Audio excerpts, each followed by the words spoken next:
sounds like holiday cheer to me. And we've got a good one for you here on Fox and FC West style, the San Francisco 49ers. And yes, those are the Seattle Seahawks. They need a win to stay alive in the playoff hunt. And welcome to the booth, everybody. Ron Pitts along with my partner, Charles Davis. Happy holidays. Christmas is right around the corner, and so is Santa. But first, let's talk about a little football. The Seattle Seahawks, they have won 3 in a row. They are looking to get in the playoffs. They cannot lose. They come in, they fought hard to get back to 500 at 7-7. You talk about the San Francisco 49ers. They have won the division title. They come in here with a little bit of a swagger. You can see it, you hear it when you talk to the guys. But that being said, they are chasing that first round bye spot. That would mean 1 playoff game at home guaranteed.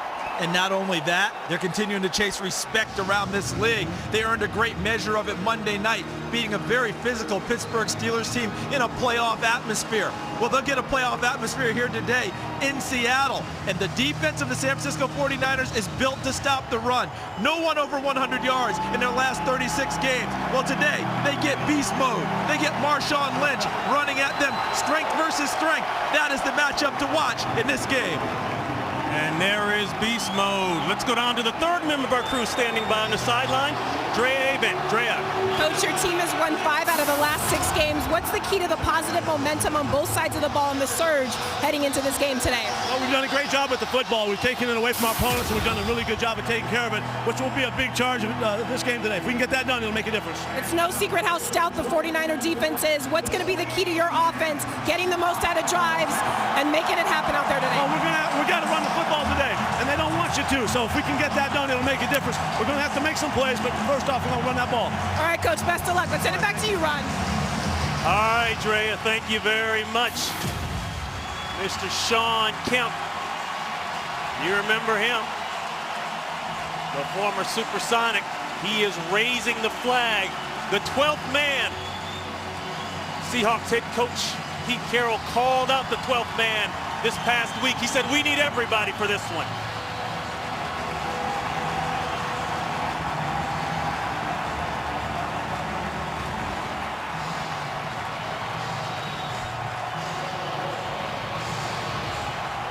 And we are set to go here in Seattle. The 49ers will kick it away. The Seahawks have won the toss. Leon Washington back deep, won't get a chance. And the Seahawks offense will take the ball at the 20, and they're getting at it already. And Charles, we talked about this. One team, the 49ers, they have won the division title last year. This title belonged to the Seattle Seahawks. Neither team has a love loss for each other. Not one bit. You take the coaches from their time in college, Pete Carroll at USC, Jim Harbaugh at Stanford, the way that they got after each other. Very chippy attitude from both teams, because the Seahawks, they didn't like the way the first one went down. They were in that ball game and gave up a couple of kick returns that hurt them, but they love to be physical, as does San Francisco. Expect more of that today. In the first matchup, the 49ers beat the Seahawks 33-17. A close game for the fourth quarter. Ted Ginn, who is not playing today, by the way, for the 49ers, broke it wide open with 2 big kick returns, one on a kickoff and the other on a punt. Play is stopped early here before we even get to the first play. Our referee today, Ron Winter, the man in the white hat, may have some words. No, he'll just raise the roof on this thing and keep us going. And what's interesting, Ron, as they break the huddle, Pete Carroll told Drea Avent that running the football is paramount, and they come out with an empty set right out of the gate. No one in the backfield. First play, first throw, and a drop. In and out of the hands of Doug Baldwin. Let's go back to the opening kickoff where we saw the guys getting frisky with each other. A huge double team block that dropped C.J. Spillman from San Francisco. He takes exception, as do his teammates. And that's a mark of a good football team, Ron, as you well know. When one of your guys gets taken out, look at how everyone rallies to pick him up. That's a big reason why San Francisco is 11-3 right now. That was Atari Bigby coming over and applying the wax on that kickoff. Pressure early and a throw. It's got to be on the money, and it is. Ricardo Lockett, just brought up from the practice squad this week, the free agent. 43 big ones and a first down. Now, you talk about Lockett with the catch. Look at the throw. Jackson on the back foot. Justin Smith put the pressure in his face and knocks him down. Ricardo Lockett from Fort Valley State was a Division II 200-meter champion, and he shows his speed and especially his hands on his first catch. The rookie free agent just brought up this week. They've had injury issues throughout the wide receiving corps. And they'll put it on the ground to beast mode Lynch, Marshawn Lynch, who has really turned it up here in the second half of the season. He's met initially by Deshaun Goldson. And a look at Tavares Jackson's numbers. This is a man earlier in the season injured his shoulder, actually the pectoral muscle, tore half of it. They almost put him on injured reserve. He fought through it, went through extensive rehab, and is able to come back and play, and is playing better and better every week. Said that he went through about he's going through 3 hours of rehab per day, and now, fortunately, he's able to practice full out again. Lynch trying the right side. Not much is there. Bowman is there for the 49ers. And a look up front. Golden Tate along with Ben Obamanu, your wide receivers, but the big play early there, you saw that one by Ricardo Lockett. The offensive line, they've had their changes this year, but they've been able to hold strong and move the piles for Lynch. Remember, they've lost 60% of their starters on the offensive line, and the other guys who have come in and played have played very well. Marshawn Lynch running the football effectively. Number 99, Alden Smith is up top. And that's a completion and a first down. Brian Jennings, the tight end, he'll pick up 18. Now, watch Tavares Jackson, because the way Seattle plays, where they want to run the football first, is going to put a premium on Tavares Jackson being accurate and effective on third downs, because they're going to be in hopefully third and manageable. He's going to have to be accurate and put the football on people, as he did there with Zach Miller. Flip that on the other side. The other 86, that's Zach Miller with the completion in the first. And another completion. Golden Tate. Brooks with the hit.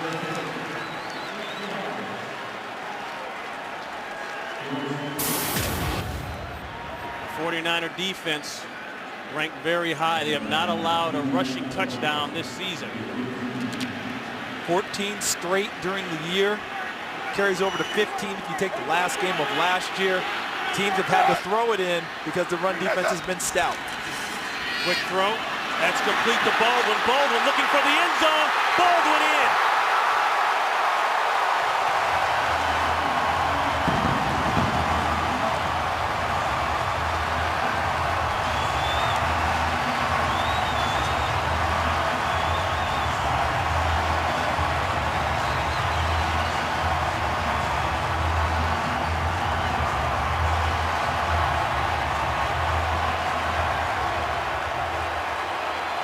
First drive, first score of the day, the Seattle Seahawks.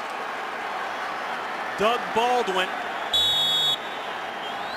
the former Stanford grad, played for Jim Harbaugh at Stanford.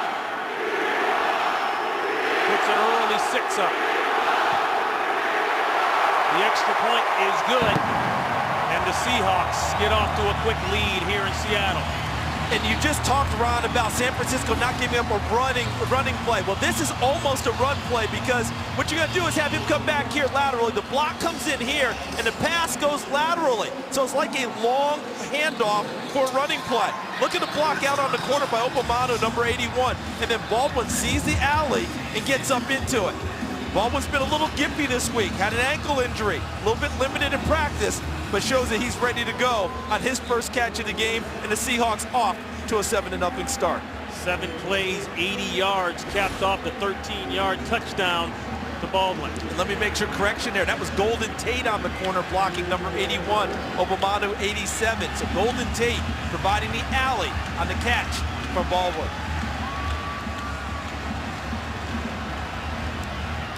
An exclamation point there for Seattle, because this 49er defense, Charles, has been so tough. Ranked number 5 overall Vic Fangio, the defensive coordinator, has really prided himself in this defense, especially against the rush. But that time, Seattle able to do it with some big pass plays. And I like how Pete Carroll has sold all week long that we're going to run the football strength versus strength. And on this opening drive, they used the pass to set up the run initially.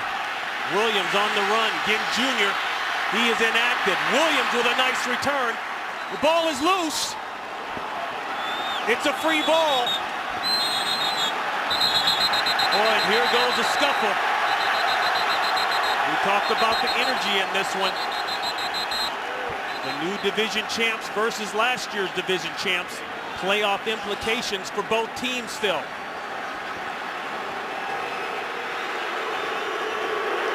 Looks as though they will mark it as down by contact. Let's see.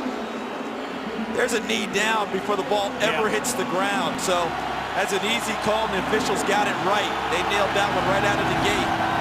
And they didn't. And they came into this game expecting what we've seen, Ron, some of this chippiness. I flew in with one of the officials, and he said, we're prepared because we know how important this game is for both of these physical teams. First play of the day for the 49er offense. No place for Smith. He'll pull it down and get a nice gain there on first down, at least 9. Hawthorne pushes him out.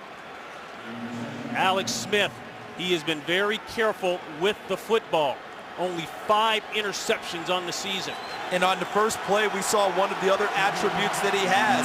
Besides being very good with the football and accurate, his mobility is another part of his game, something that he brought with him from college when he ran the spread offense at the University of Utah. He picks up 7. Walker across the formation.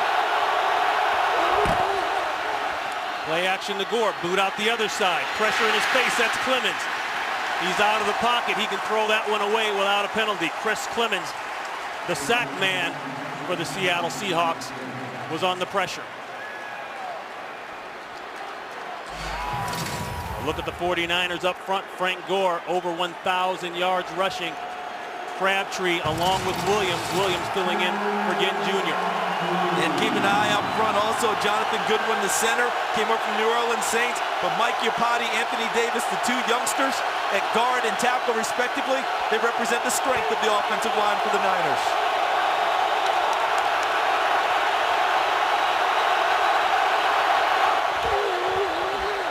Third and 3 play is stopped.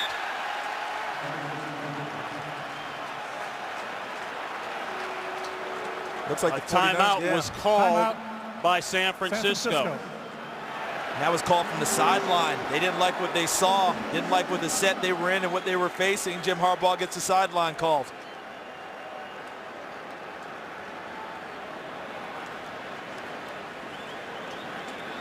Well, on Friday, January 6th is one of the most anticipated bowl games of the season as 8th-ranked Kansas State takes on 6th-ranked Arkansas in the only Big 12 SEC showdown that's in town. Our exclusive coverage of the 76 Cotton Bowl Classic live from Cowboy Stadium begins at 8 p.m. Eastern, 5 Pacific. January 6th only on Fox. You know anything about that, Charles? Know a little bit about it. Looking forward to working that game with Gus Johnson, and we should have a blast. And you talk about 2 of the top 10 teams in the country. Kansas State, they earned the right to go to a BCS Bowl. They didn't. They got the next best opportunity going to the Cotton Bowl, and they're excited. Look at Patrick Willis. He will not be active today. Larry Grant will fill in his place down at the bottom of the screen. You see Frank Gore, but movement early. Clemens may have been drawn off. We'll see. Here's Ron Winter. Neutral zone infraction. Defense number 91. A 5-yard penalty that results in a first down. Nope, he was not drawn off. And that will be an easy giveaway first down for the 49ers.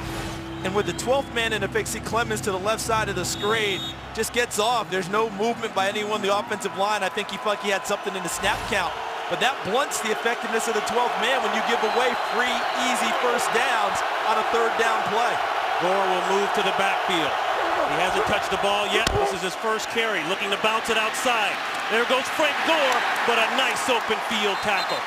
Atari Bigby, brought in as a free agent from Green Bay this season, prevents what could have been a much bigger gain. One of the things to keep an eye on in this one is you have 2 of the better tackling teams in the NFC playing against each other today. When guys get a chance in the open field, in tight, what have you, normally the first guy to make contact has an excellent opportunity to bring people down. That's a very tough thing to do, especially in open field tackling. Kendall Hunter checks in. Hunter will get the ball. Hunter at about midfield, going backwards.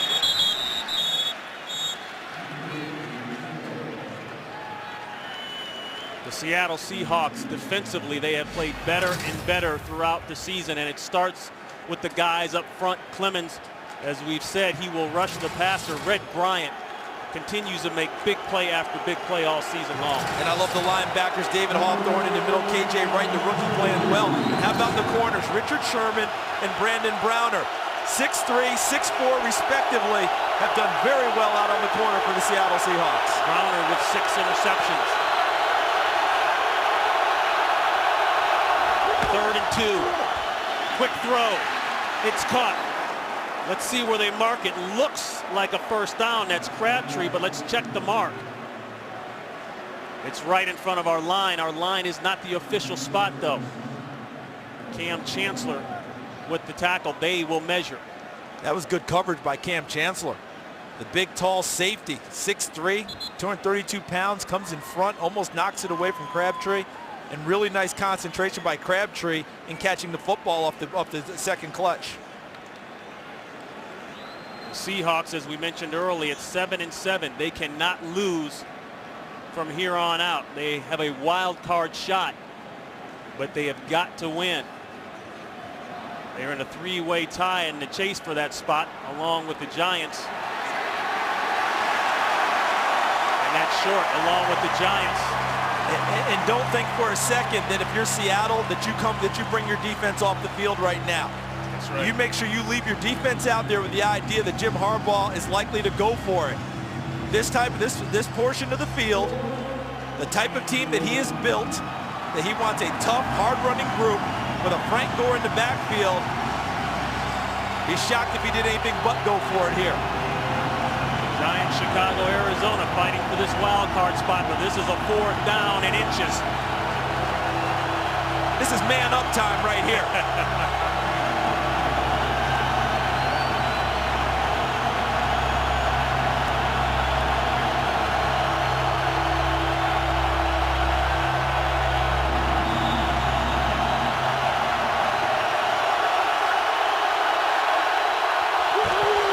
Smith calls his own number. If he got it on that second effort. And clearly he did there. Let's check the spot, though. They might try to move it back. You never know. I think that he got it, and it was off of what you said, which was the second effort, Ron. I thought if there's ever such a thing as a patient sneak, that one was by Alex Smith. Because watch how he gets jumbled up in there, and it looks like the initial part is stopped. Now watch him slide to his left just a little bit and fall forward. Boy, it's a good... I actually think he got way more on that play than possibly what they gave him on the spot. It's a good thing Leroy Hill doesn't keep his head up, because if he does, he'll see Smith is still moving and push him back. But a great second effort there by Smith. Yeah, I thought it was intelligent running by Smith to be able to slide left and create enough of a gap, which I think he got the first down. They stretch that chain, and it's a half a ball or more over for the first down. So Jim Harbaugh, in his first year as head coach, the 48-year-old has had a heck of a run. Boy, I tell you, he's got a lot of people complimenting the 49ers and mentioning his name for Coach of the Year. And rightly so. And look at that, though. They're doing it without getting things done on offense. First, since week 9, not a touchdown. 16 field goals in the first half. Play action holds the linebackers. The deep out is there. That's Crabtree. Crabtree with another first down, 13 yards on the pickup. Brandon Browner on the coverage. I had a chance to talk with Trent Baalke, the general manager in pregame, and we didn't talk a whole lot about the game and football. But to me, he and Jim Harbaugh are in sync as a GM and a head coach. Style of play, type of players that they want, big, strong, physical guys. They're both trained that way in the world of football, and the 49ers are reflecting that. 1st and 10, looking screen, doesn't develop. And it looked as though Kendall Hunter got caught up in the wash.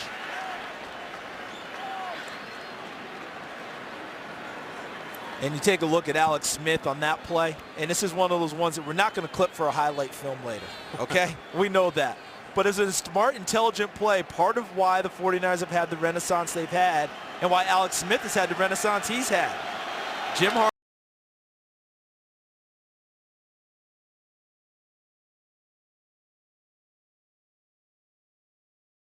Alex Smith is having the type of year now that people are talking about Pro Bowl mention.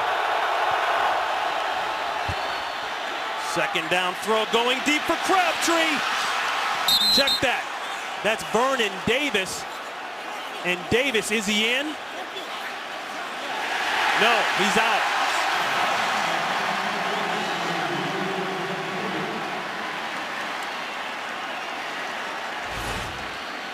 As Vernon Davis split all the way wide. So when you have a tight end who can do that, and the reason that's not going to go as a catch, juggling the football as he goes out of bounds. Watch. All right, ball is now still in his hands. There's 1 foot down, second foot coming out before he possesses it. Excellent job by the officials on target. As he bobbles it, that takes away the idea that it's actually a catch. So the official stays with it, doesn't get 2 feet down while possessing the football. But when you get Vernon Davis out wide, matched up, and get an opportunity, that's an extra receiver for you, although he's listed as a tight end. 3rd and 10.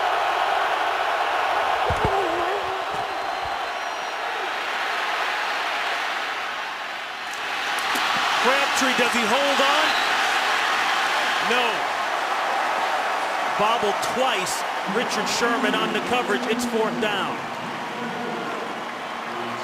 The coverage was really good by Richard Sherman. Watch as he takes on Crabtree. The coverage is excellent. Now Crabtree sees his quarterback in trouble, so he converts his route and takes it upfield. Sherman does a nice job staying with him, but right there at the end, when he stops, mistimes his jump, that gave Crabtree an opportunity to come down with it, unable to do so. 52 yards out for Akers. Going left, it'll stay left. Seattle's defense holds.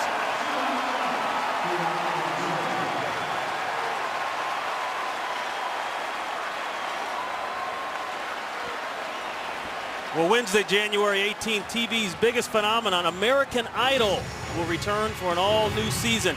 And the talent is ready to shine. Join Randy, Jennifer, Steven, and Ryan, and welcome back America's #1 show, American Idol.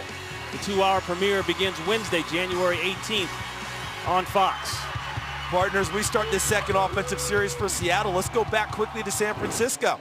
They went for it for 4th and short out near midfield. I love the mentality of Jim Harbaugh. Playoffs already in the hip pocket.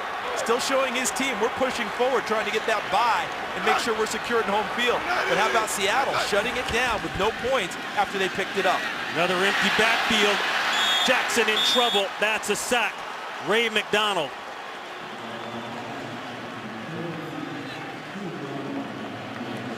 And they're calling this game in reverse a little bit for Seattle. All we've heard about is Marshawn Lynch. Strength versus strength running the football. Beast mode. But if you noticed early in the game, they want to throw the ball early in the count. 1st down. First play of the game, they spread it out. Empty set, throwing the football. Came back with a big throw to Lockett. Now, they're in a position where they have to throw the football on 2nd and long unless they decide to run draw. A loss of 9 on the sack. Lynch is through. Lynch, midfield, close to a 1st down. Pushed out by Whitner, a pickup of 19. And how about that on 2nd and long? Now watch everyone coming right at you on the screen. Everyone married up on the blocks, and then once Lynch gets out there, there's Robinson, 26, the fullback leading. Look on the backside there. Jean-Pierre with a nice block, number 61.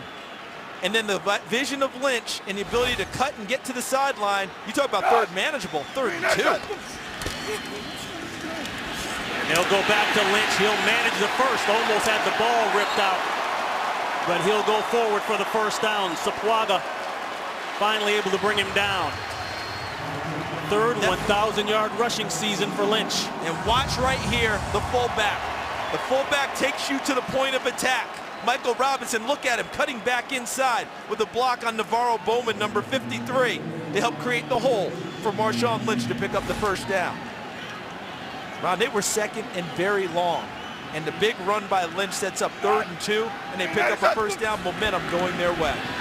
They switch it up. They'll give to Leon Washington. Washington for a couple inside, but going back to Lynch, went over the 1,000-yard rushing mark last week, and that big win over Chicago in Chicago. The first Seahawk running back over 1,000 yards since, believe it or not, Sean Alexander back in 2005. And that's the mentality that the Seahawks felt that they had gotten away from during this season. Running the football first, making it a priority, establishing an identity. They went back to it before the Dallas game. They've been 5-2 since. Play action, pressure, wild throw, won't have a chance. Intended for Tate.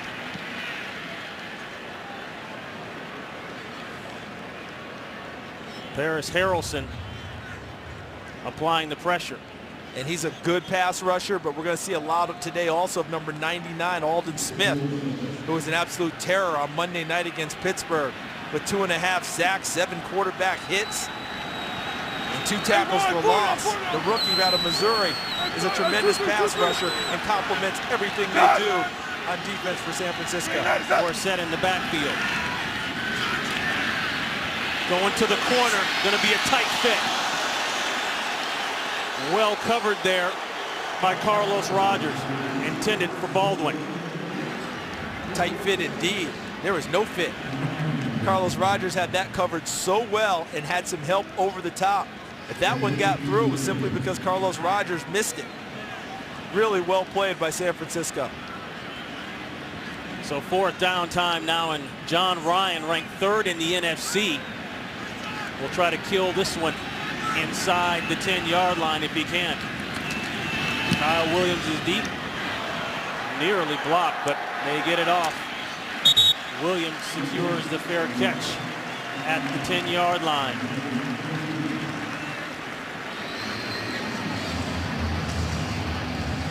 I'd like to welcome those of you watching the Giants-Jets game. As you can see, the Giants with the win, 29-14 over the Jets. And oh well, all that talking Rex did failed once again. Giants ready to play, trying to secure a playoff spot for themselves, trying to keep themselves in the hunt. Right here, Jim Harbaugh already has a playoff spot, the head coach of the San Francisco 49ers.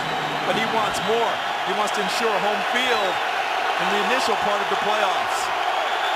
Seahawks out to a quick 7-0 lead. They came out throwing the ball, making some big plays. Gore's through. Gore for a first down as he stretches it out to the 22-yard line, a pickup of 12. Early in this game, the Seattle Seahawks have come out and established themselves that they're going to be as physical as San Francisco. The other part they've done is they've sold everyone on the idea they're going to run the heck out of the football, but they've thrown it effectively early, and that's how they scored their first touchdown. A swing pass to Doug Baldwin, a wide receiver screen.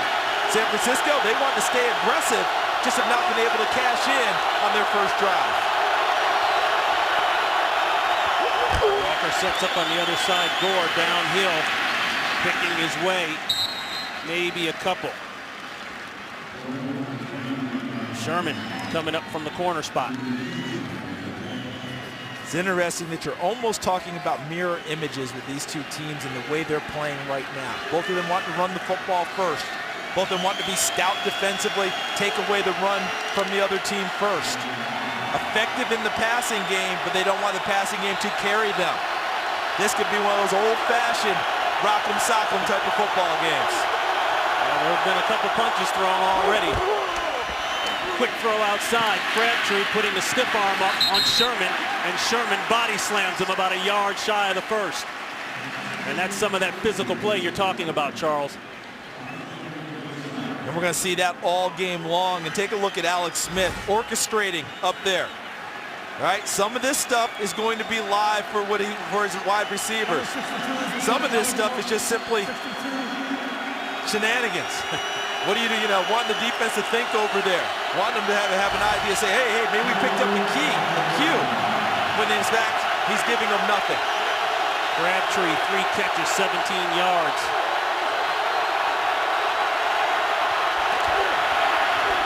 Gore straight ahead. Looks like he got it. The 49ers have already gone for a 4th and inches. They picked it up. Their drive stalled on the previous possession just beyond the 40-yard line. Akers came on and missed the field goal. So a first down for the 49ers. Ball spotted at the 34-yard line.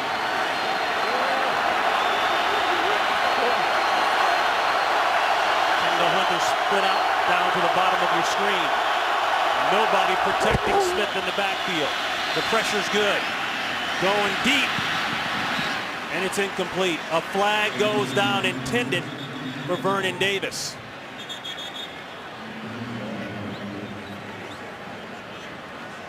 Smith says it's against the Seahawks.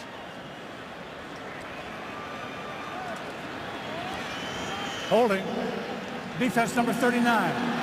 5-yard penalty and a first down.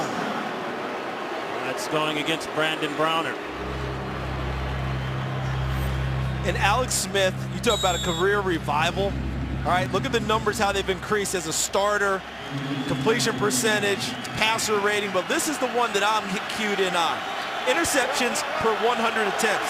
He's thrown the ball 110 times now consecutively without an interception. He's only thrown 5 all year.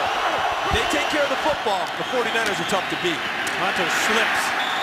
And I'm not sure how much of a chance he would have had anyway. And it looks like Richard Sherman is playing linebacker instead of corner. He's been involved in a couple tackles. Yeah, so he gives lie to the words cover corner, doesn't he? You know, when people talk about, I'm just a cover corner. You know, you want to be a complete corner, a guy who can come up and make plays.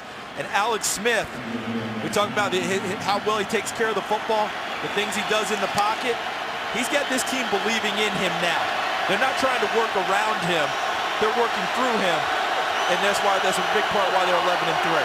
Braylon Edwards checks in for the first time today. He's been bothered by a bad knee. They'll go back to Hunter. Hunter with a nice move, and Hunter at midfield. Hunter will pick up 10. Close to the first down, if not having it. Cam Chancellor along with Thomas on the tackle. And what we're seeing now, watch the offensive line for the 49ers. See, everyone's locked up on something. Red Bryant, 79, they get him moving in one direction, and Hunter cuts back inside of him. This offensive line for the 49ers starting to establish themselves a little bit here on this drive. Jonathan Goodwin at center, number 59, is the focal point.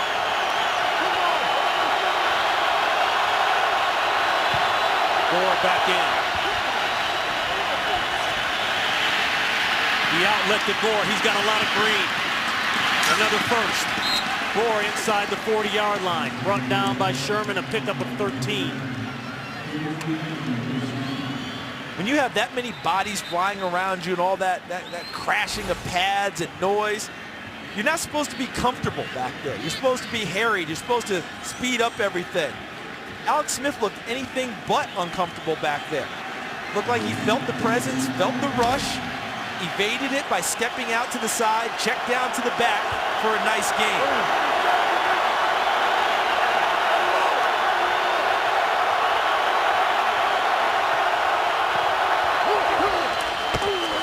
Gore pushing the left side, trying to get around the corner. Too much speed. Browner came up. KJ Wright, the rookie out of Mississippi State, was there as well. Guarantee that the reason that they're able to make that play is that they could not control the end of the line of scrimmage for the Seattle Seahawks. That's Delaney Walker, the 49er tight end, shaken up. We'll try to see what happened. We'll be back. Lost his lid. We'll be back after this.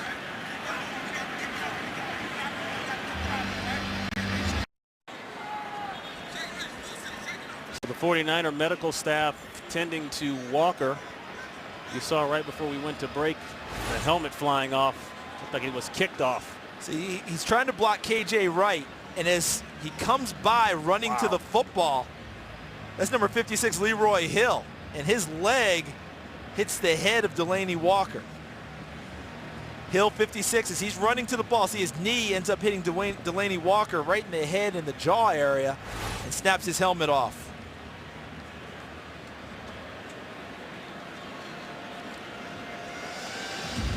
Looks as though they are taking Walker out on the cart.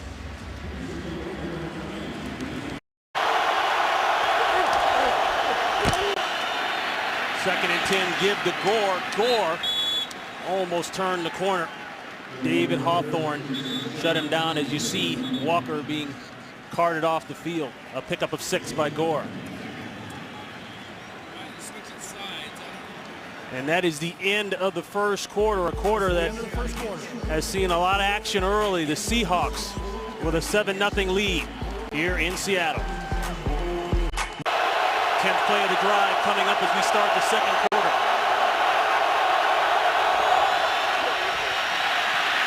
Pressure on Smith. Smith will go down. The 49ers 1 of 4 on third down thus far.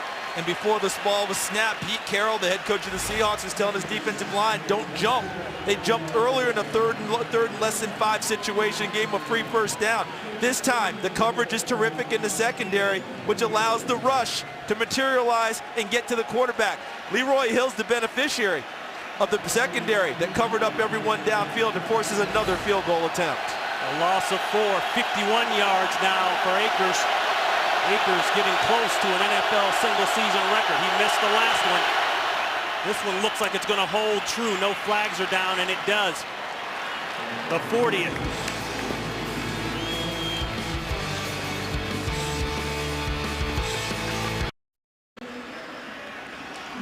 So the 51-yard field goal is good.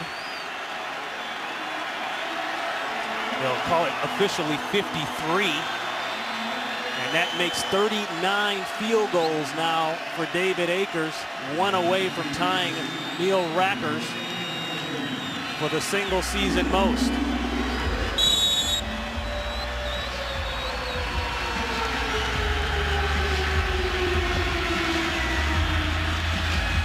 Leon Washington is back deep. He hasn't had a kick return for a touchdown this season. He's got the second most in the NFL. In NFL history, and we'll get this one out to the 20-yard line. A gain of 24. 7-3 game here in Seattle. These two coaches know each other very well. They butted heads, so to speak, down at the college level. Harbaugh was at Stanford, Pete Carroll at SC. And let's just say they did not come out and exchange pleasantries before the game. To an extent, it was a changing of the guard. You know, as Pete was exiting, Jim was coming in, and Jim took Stanford to the top of the heap. 2-1 over Carroll at the college ranks, including one this year, won the opener down in San Francisco. That's a pickup of 5. And as we said, you know, usually coaches come together at the beginning of the game there and shake hands and do all that. One was clearly on one end, the other was on the other end. And part of the reason, Jim Harbaugh with a 2-1 advantage in college in terms of wins, and the season opener this year, San Francisco beat Seattle. 3-1 Jim Harbaugh over Pete Carroll, although neither would say, well, it's not me, it's my team. And that's what they're trying to correct now. But a rivalry was born in college, and it continues to this day. Lynch fighting, still going. Lynch will have the first down and then a couple more as he's out to the 31-yard line. Let's go down to Los Angeles, our first update of the day. Here's Kurt Menefee. All right, fellas, an injury for Tony Romo. Hits his hand on the helmet of Jason Babin. Leaves the game. You can see the swelling there on his right throwing hand. They've kept him out. Stephen McGee now quarterbacking for the Cowboys as they trail 7-0 against the Eagles in the second quarter. Ron and Joe. Wow, Stephen McGee, a tough spot to go into.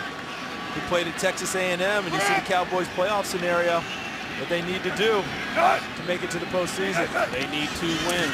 Pickup of 6 by Lynch. The first down throw. Obamanu showing some strength there, hit hard. Larry Grant was there. And I continue to look at this offense of Seattle and see Darrell Bevell, their offensive coordinator, trying to call this game a little bit backwards, a little bit in reverse. What I mean by that is they are a run-first team. Run first, run second, run last.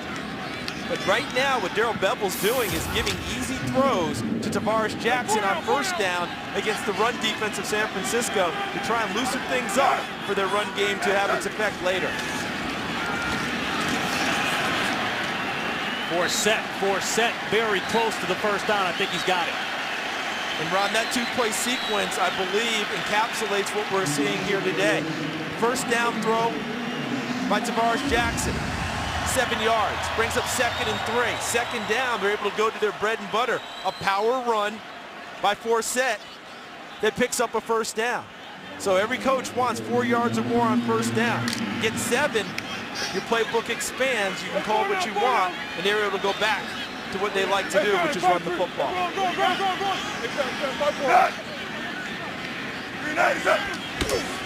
First and 10 throw, empty backfield, the easy out. The coverage is off. Culliver playing off. Now he gets up talking a little trash to Deion Butler.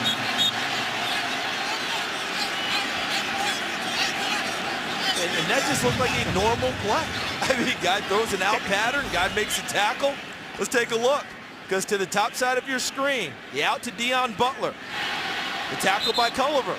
End of the play. Culliver comes up ready to go. Deion Butler's ready to go. And I was trying to figure out what set him off other than he tackled him. Because I don't see, oh, maybe there's a little extra at the end. Deion Butler's like some knees are in the back of his head. These two teams are going to be at each other all day long. Second down and 4 give. There's a lane for Lynch. And Lynch now starting to run against the 49er defense. He picks up 13. The 49ers giving up the least amount of rush yards per game at 71. Now Lynch starting to pour it on a little bit. He's over the 50-yard mark on 7 carries. And I think that the offensive philosophy of Seattle is gaining an advantage for the running game, for Marshawn Lynch. Why? First down, throwing the football, setting up 2nd and shorts. You're not running against the most effective run defense of San Francisco at that point.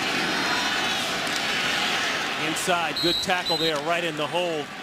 Sapuaga. And that was a 1st and 10 run. How about that? Okay, so now you're running into the teeth of the San Francisco defense when they are kind of ready to go, got their run defense out there, got all the guys lined up, 1st and 10s, they're running down. That's one guy they don't have, which is Patrick Willis, their all-pro linebacker. Larry Grant, wearing number 54, is filling in for him today. They've been opening things up against the run defense. Easier passes for Tavares Jackson. Now it's second and long. Let's see what they decide to do here. Willis fighting a hamstring. He's been bothering since December 4th. Wide open and an easy catch of the first down. That's Cameron Mora. Flag goes down, but Mora has the easy first down. Let's see if it stands. I think it's going to go against Seattle. I think they're going to get Mora for pushing off, or someone pushing off in the secondary on the route. Pass interference. Offense number 87. 10-yard penalty. Repeat second down. That's Obamanu. This could be one of those pick routes. Okay, this Obamanu, number 87. Watch him run his route. He's going to run inside. He's supposed to clear, but he bumps into Deshaun Goldson, number 38. And what you're supposed to do is bump him and get off and move into your route. Continue to look like you're running your route. If you stay there and get a second bump in, the officials are likely to say, no, you're not running a route. You're actually blocking for the receiver before the ball's in the air. That one gets called back. Seattle's 3rd penalty of the day. Total of 20 yards on the miscue. 2nd and long. Jackson in trouble. Jackson sacked. Bowman. A loss of 6. Hello, secondary of San Francisco. Look at the top. That's Larry Grant, 54. Look underneath. Deshaun Goldson, 38. Look at Grant running that route against a tight end. Underneath, number 29. An excellent coverage, Chris Culliver. That means there's nowhere to go with the football for Tavares Jackson. Navarro Bowman brings him down in the pocket.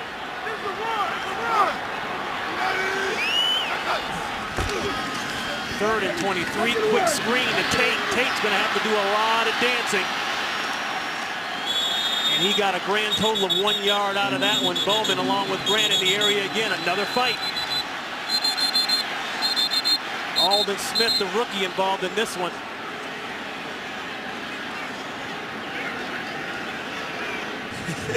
At the end of the day, do you know what we have with these two teams? We got two teams who don't play to the whistle. They play to the echo of the whistle. All right, so they're going to take it all the way through and finish plays. Linemen like to come downfield for both teams and clean people off of their runners or receivers when they catch the football. They're both well-coached, well-taught, hustling teams. They're going to fight you for every inch. Notice how Jim Harbaugh didn't yell at any one player. No. He just yelled at the official. No, he's okay with it. And Pete Carroll on the other side is going to feel the same way. Ryan goes down. We're going to have a roughing the kicker or a running into the kicker, one of the two. Ball was spotted at the 5-yard line. I think this one's going to go in favor of Seattle. Kicker going down, the punter going down, hit on the play.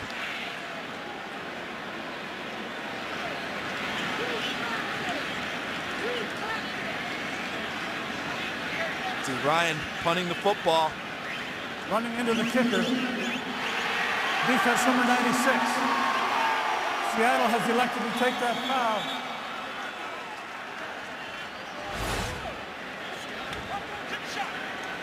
See, and that was 96, DeMarcus Dobbs running into the kicker on the play.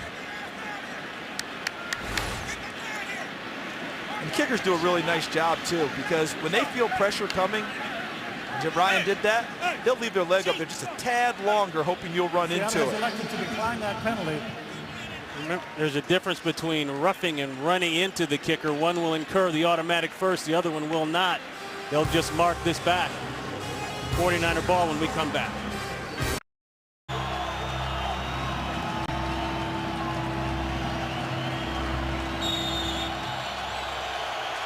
Seattle's in great shape here because of the penalty. They were able to turn it down and not worry about it because field position was great. Doug Baldwin caught the punt and downed it at the 5-yard line to help their defense.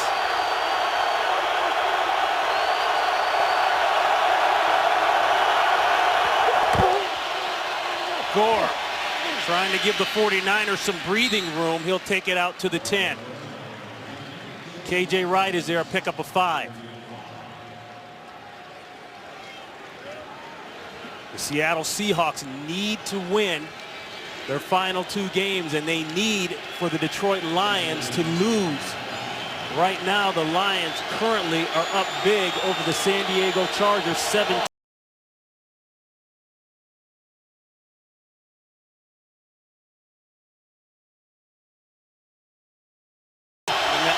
Just a second. A throw and a drop. Very uncharacteristic for Vernon Davis. Let's go down to Los Angeles and Kurt Menefee. Well, the Detroit Lions have it going today against San Diego. Matthew Stafford hooks up with Kevin Smith. 3-yard score. They lead at 17-0 at the 2-minute warning. Ron and Charles, if the Lions win today, they clinch their first playoff berth since 1999. Boy, is that state ready for that? In a big way. Yeah. It's been a long time since they've seen the Lions in the playoffs, but they got to be careful. Philip Rivers can score. 3rd and 5. Quick throw, knocked away. Hawthorne. Intended for Davis, and the 49ers will punt. You always talk about receivers having to win at the line of scrimmage to get into their route. Well, if the defensive back, look at his coverage by Brandon Browner. Crabtree trying to win, that's where they wanted to go with the football. Browner on his upfield arm, and he knew it. He knew he took that one away and forced Alex Smith to go elsewhere and force the incompletion. A win for the corner instead of the receiver at the snap of the football. The NFC Special Teams Player of the Week this past week, Andy Lee, number 1 in the NFC with a 50-yard average. Will need all of that to get the 49ers out of trouble there. Give them some breathing room on defense. There's contact. Ball picked up by the 49ers on the move, but a flag goes down. Costanzo picks it up, but there was early contact. The returner must have a chance to catch the ball. And he was being engaged by a blocker. I think off the my initial view was that a blocker was in the vicinity on this play for Seattle. So let's see where the call goes. Interference with the opportunity to make the catch. Number 27, the kicking team. A 15-yard penalty and a first down. They call it on C.J. Spillman. Yeah, I don't know if he was able to get down fast enough and break down and make a play.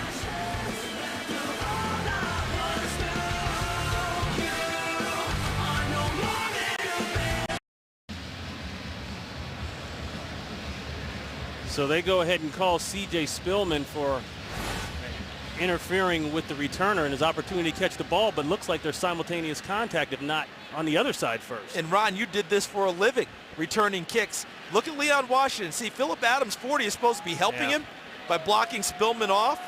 Well, Spillman gets there about the same time as Phillip Adams. Both of them guilty to me of kick-catch interference. By letter of the law, I think it was the right call because Spillman didn't really get off of the play enough. But Adams was right there, too, blocking the view of his own kick returner. Nice field position here. This is excellent field position here for Seattle. If they want to take any type of a shot on an early down. Lynch is starting to get it going here. Squeezes out a nice run there on the other side of the 40. Partners, we started this game. We knew it was going to be physical, and these two teams didn't really agree with each other. They don't even agree to disagree, and it's been like that all game. Chippy play all the way around. Physical, a little bit of extra at the end of each play. Guys coming up, and neither side is going to back down. Look at this. There it goes. It's a double team on a kick play situation. It will be like that all game long. Marshawn Lynch is through inside the 30. Still moving his feet. A pickup of 9. Carrying tacklers with him, Larry Grant, finally with the wrestle down. And how do you end up winning battles of chippy play? With these types of runs. Watch the contact. Okay, he runs through 1. He runs through 2. He runs through 3 before they're finally able to get control. Dante Whitner's one of the better tackling safeties in the league. He runs right through him. Lynch with 72 yards rushing on the day already. This is Washington, and Washington for about 3, maybe 4. The Seahawks drew first blood. Touchdown strike of 13 yards. Jackson to Baldwin. And I think this offensive line of Seattle is starting to find its groove a little bit. These back-to-back big runs, they love it. They want to be able to fire out and hit people. Max Unger right there, the center, number 60. Second and 5. No place to go. Hemmed up perfectly inside. McDonald is there first. And that's the way to put him down. Gang tackling. Well, this January, Fox returns to the Octagon with an incredible UFC Fight Night triple header highlight by the former light heavyweight champion Rashad Evans and undefeated Phil Davis, plus 2 explosive middleweight bouts. The UFC Fight Night triple header on Fox is live from Chicago Saturday, January 28th at 8 p.m. Eastern on Fox. No better city to have an event like that. Chicago, you got to be a tough guy. Live in that city. Absolutely, 3rd and 4. Got to be a tough guy to play out here today. And that's complete for first down. Doug Baldwin. And that's a receiver who understood where the first down marker was and where he had to go to get it. Doug Baldwin, an undrafted free agent out of Stanford. Look at what he's done versus guys in the league who were picks. A.J. Green was one of the top picks in the draft. Greg Little from North Carolina. Torrey Smith for the Baltimore Ravens. Julio Jones, a top pick. The Atlanta Falcons, and Doug Baldwin's production rivaling, equaling, bettering some of those players. Really hasn't practiced much all week long. Bothered by an ankle. Didn't look like it bothered him there. That out well covered. Rodgers is all over it. Rodgers, along with Goldson, 6 interceptions apiece. They have been supreme in the secondary for the 49ers this season. And how about the offseason acquisitions and pickups? You know, we always talk about the offensive side. Last week, We saw the Houston Texans. They got Jonathan Joseph in the offseason acquisition at corner, and it's helped transform their defense. Carlos Rogers helping do the same thing here in San Francisco. Seahawks inside the red zone. Lynch, missed tackle there by Bowman, still moving his feet. Grant is there to help clean him up. You wonder where Lynch gets the power. They say he lost about 10 pounds coming into this season, but you'll watch him run and he just keeps moving and moving. You're talking 5'11", about 210. In the car on the way over, you were talking about something else, but you always talked about leverage. Low person wins. Look at how he takes the hit from Bowman, but he runs with such a low center of gravity, able to keep his feet, bounce up, and then he lowers his shoulder and his head again, trying to take on someone else. This guy does not run to daylight. He runs to contact, and then he runs through it. Empty set, quick throw coming. There it is, complete, first down. Butler, and a little after, coming from Dante Whitner, but he's already got the first. We'll go back to something we talked about early in this game, Ron. Very difficult as a quarterback to be a so-called game manager when they're asking you to make throws on third down time and again because you run the ball, run the ball, run the ball. So they gave him opportunities early to get a little bit of rhythm throwing the football. Now those third down throws he has to make, it hasn't been after 10 straight runs where he has to make it. He's in a better rhythm, and he's completing them. Lynch back in, a missed tackle. Lynch still going. Lynch inside the 5-yard line. And this crowd, which needs no extra encouragement, gets it every time he runs the football. He's like an electrical charge, a current that runs through this stadium and gets things started. 80 yards in the first half as we hit the 2-minute warning for Marshawn Lynch. Seahawks knocking at the door again. Skittles is the prize of choice for Marshawn Lynch when he vaults into the end zone. Our crew had to drive halfway to Pullman to find some Skittles because these fans, they buy him up. They want to shower him with them if he does get into the end zone. He gets the call. It's close. Is he in? No sign yet. No. McDonald there on the tackle. Remember, the San Francisco 49er defense has not allowed a rushing touchdown or a 100-yard rusher all season long.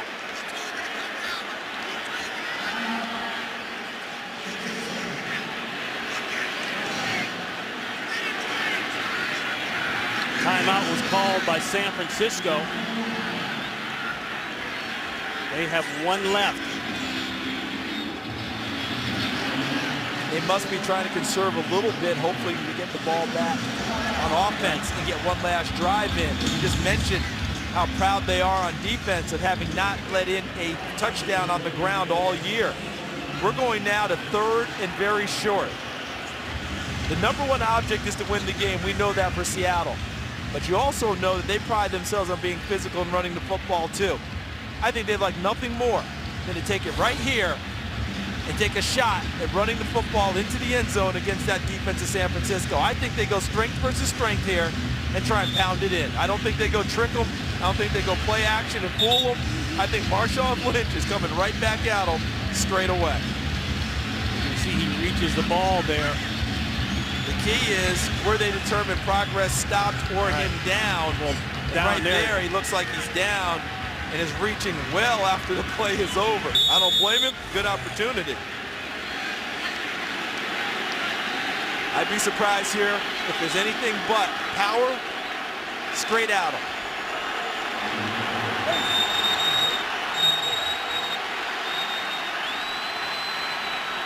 Play stopped again.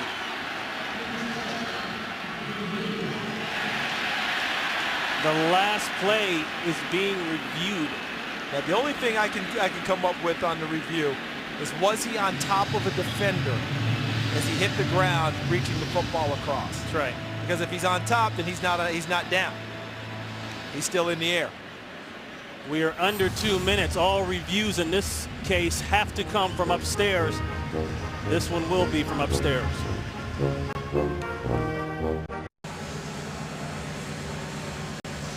We're in review mode right now, coming from upstairs in the booth, whether or not Lynch got over. Didn't look like it from our angle, but they're giving it a double check.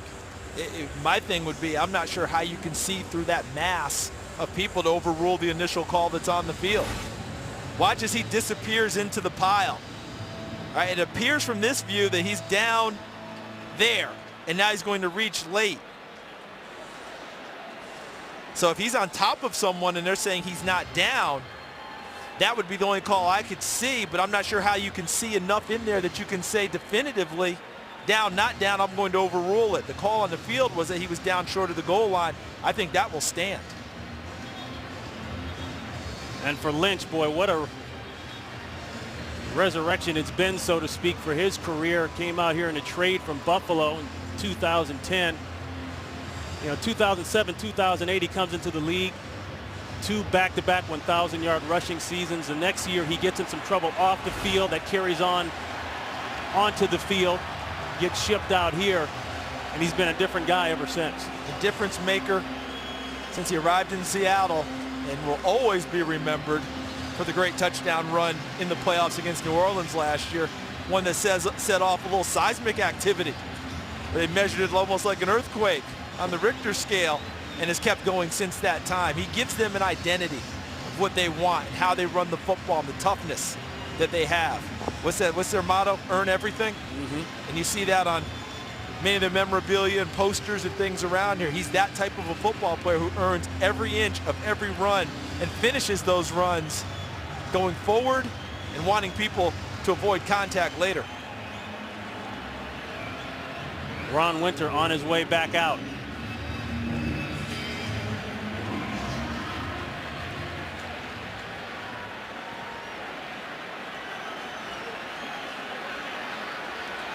After review, the ruling on the field is confirmed. The runner's left leg was down before the ball broke the plane of the goal line. It'll be third down, short of the goal line. Charles, what does this do to San Francisco now if Seattle scores? That's, assuming you get the extra point, that's a 14-3 game. Territory that the 49ers haven't been in very often this season. Haven't been in it, but you know something? That's why Jim Harbaugh was calling the timeout. Yeah, he wants to have a chance to go back downfield on offense. It's not just preparation for today. It's preparation for the playoffs. If we get in this position again, guys, we've been there before. Let's see how we react. Plus, you know as well as I do, they're not conceding anything anyway with their defense. They're not saying that they're just going to automatically score.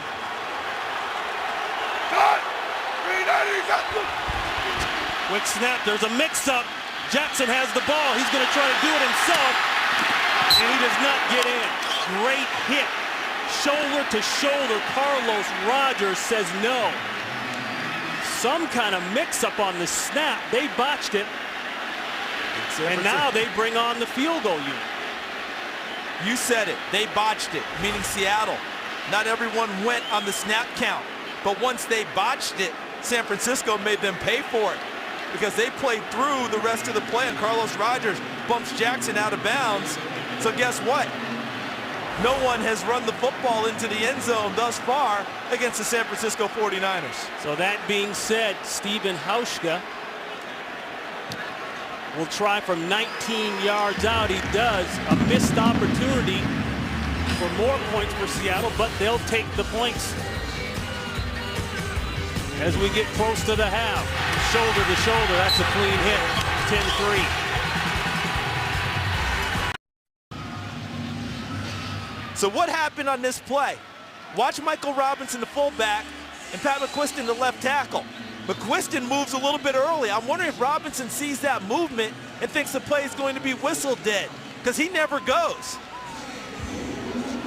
And then Jackson's looking back, wondering, and now he's just trying in hot pursuit to try and get to the end zone, and Carlos Rogers doesn't let him do it. I'm wondering if Michael Robinson saw the movement early, thinks it's going to be whistle dead. When it's not whistle dead, you've got a live play, and you've got a botch play for the Seattle Seahawks.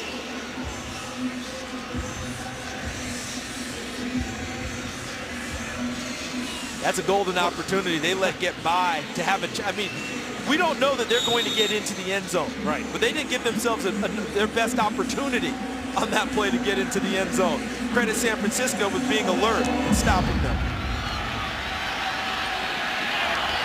Williams won't have a chance. That ball is in the paint. They'll take it at the 20-yard line. So the messed up snap, good hit on the sideline. Remains a 7-point game.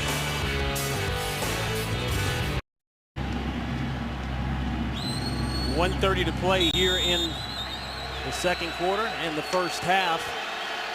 The 49ers with 2 timeouts. That booth review does not constitute a timeout for either team in a review situation. Smith holding the ball, a nice catch there. Edwards just shy of the first down. Let's go down to LA and check in with Kurt Menefee. Coming up on the Visa Halftime Report, we have scores and highlights from a busy Christmas Eve in the NFL, including the Giants winning the Battle of New York, the Steelers having no problem with no Big Ben, and a Cincinnati touchdown that might be the play of the year. That's all on the Visa Halftime. All right, Kurt. 9 yards on the pass play. Hunter on the 2nd and 1. I'm not sure he went anywhere.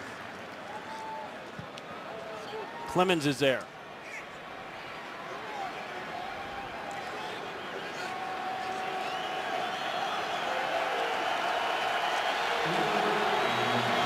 Nope, no gain on the play. They'll mark a 3rd and 1.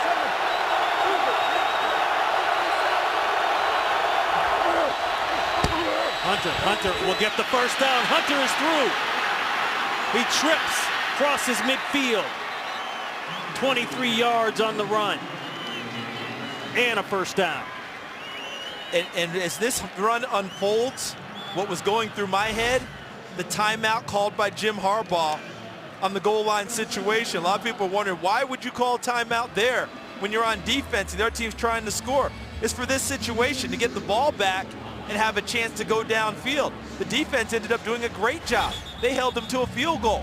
Didn't even give up a touchdown. Now they've got the ball on offense with a chance to counter right before the half. Jim Harbaugh showing confidence in his offense and, of course, his defense using that timeout. So the 49ers now with 1 timeout, and after that big run,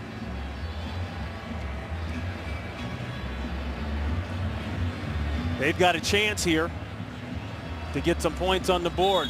Remember, Akers has hit from 53 yards out. Missed an earlier one in the first quarter, but came back for the 53-yarder. Plenty of range. I believe he's 7 of 9 for the year from 50 yards or more.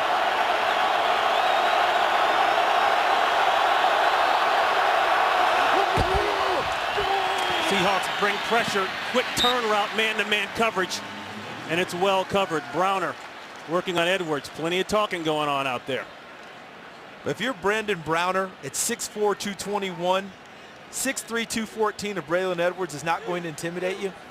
That's exactly what you're looking for, is a tall corner, a long corner, because change of direction against the little guys is what's going to bother you more when you're that size and frame. Braylon Edwards, thank you. Loves having him out there. That's called being able to match up. Plenty of time for Smith. Batted away.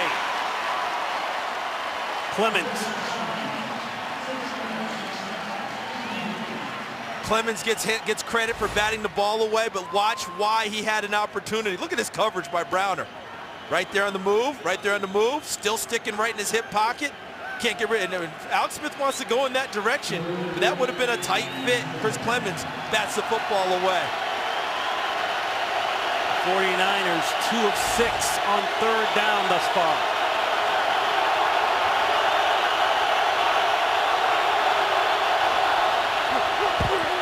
He's got a crosser. Looking for his crosser. He's got it well short of the first down. Nice coverage on Vernon Davis by Cam Chancellor. And a timeout called by the 49ers. 26 seconds left. So a look at the playoff picture. What Detroit is doing to San Diego is bad news for Seattle. San Francisco, they've locked up the division, as we've already talked about, but they want to get that first round bye and a guaranteed rest and the first home game. And New Orleans plays on Monday night against Atlanta at home. So you've got to make sure you're trying to keep pace. What they're trying to do is like a golfer. They want Post to score today and go in the clubhouse and sit back and wait and see what New Orleans is going to do. Because they're going to need, everybody needs Green Bay to lose twice. And, forget that part. You're trying to lock down what you can handle. And that's where San Francisco is right now.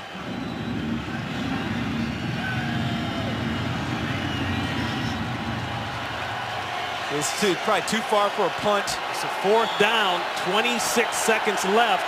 You like the call? I do, because it's too far for a punt and too far for a field goal. All right, and when I say too far, too close for a punt. Don't give up the ball here. Go for it and try and pick it up.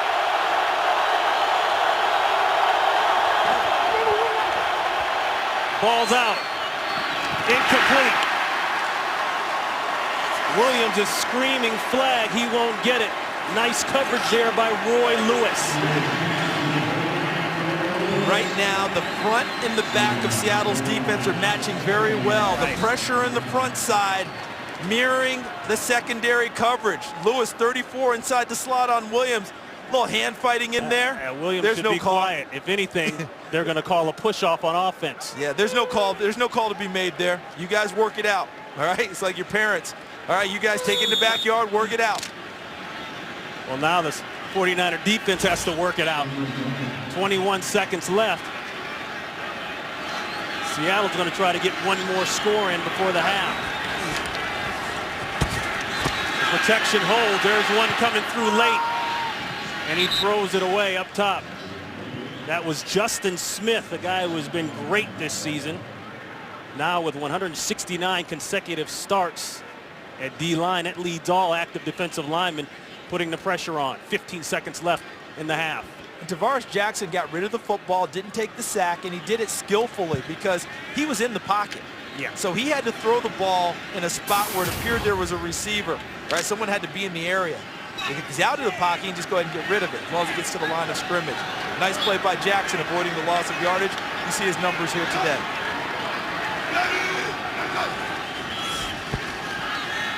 Second and 10 on the move, empty backfield, another throwaway. The 49er defense, particularly the secondary, in pocket. And the difference there, he was out of the pocket, didn't have to worry about a receiver in the area, just throw it over the sideline, make sure it gets back to the line of scrimmage. Twice now he's made nice throwaways, but that doesn't help Seattle move the football downfield. The San Francisco defense earning and living up to their reputation as the #1 defense in the NFC. 9 seconds left, 7-point game. 49ers came this close, as you say, from losing that moniker of no rushing touchdown throughout the year. Check down throw to Forsett. But a timeout now called. Pete Carroll, boy, he was doing some jumping jacks on the sideline trying to get that timeout called after the 12-yard catch and the first down. Timeout.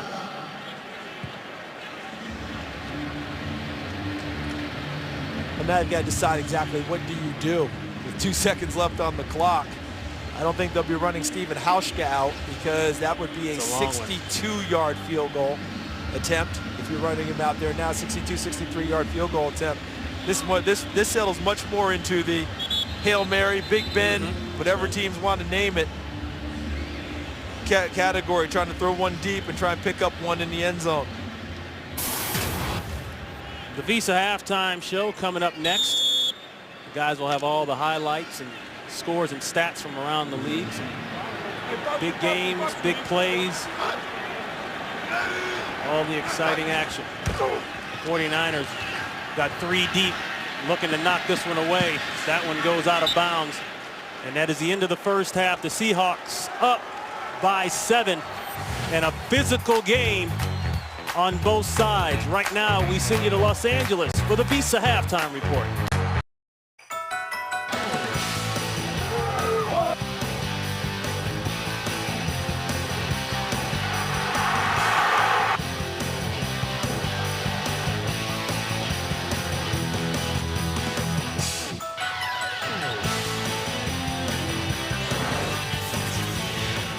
Don't forget to follow your favorite teams all season long. Go to itunes.com/NFL.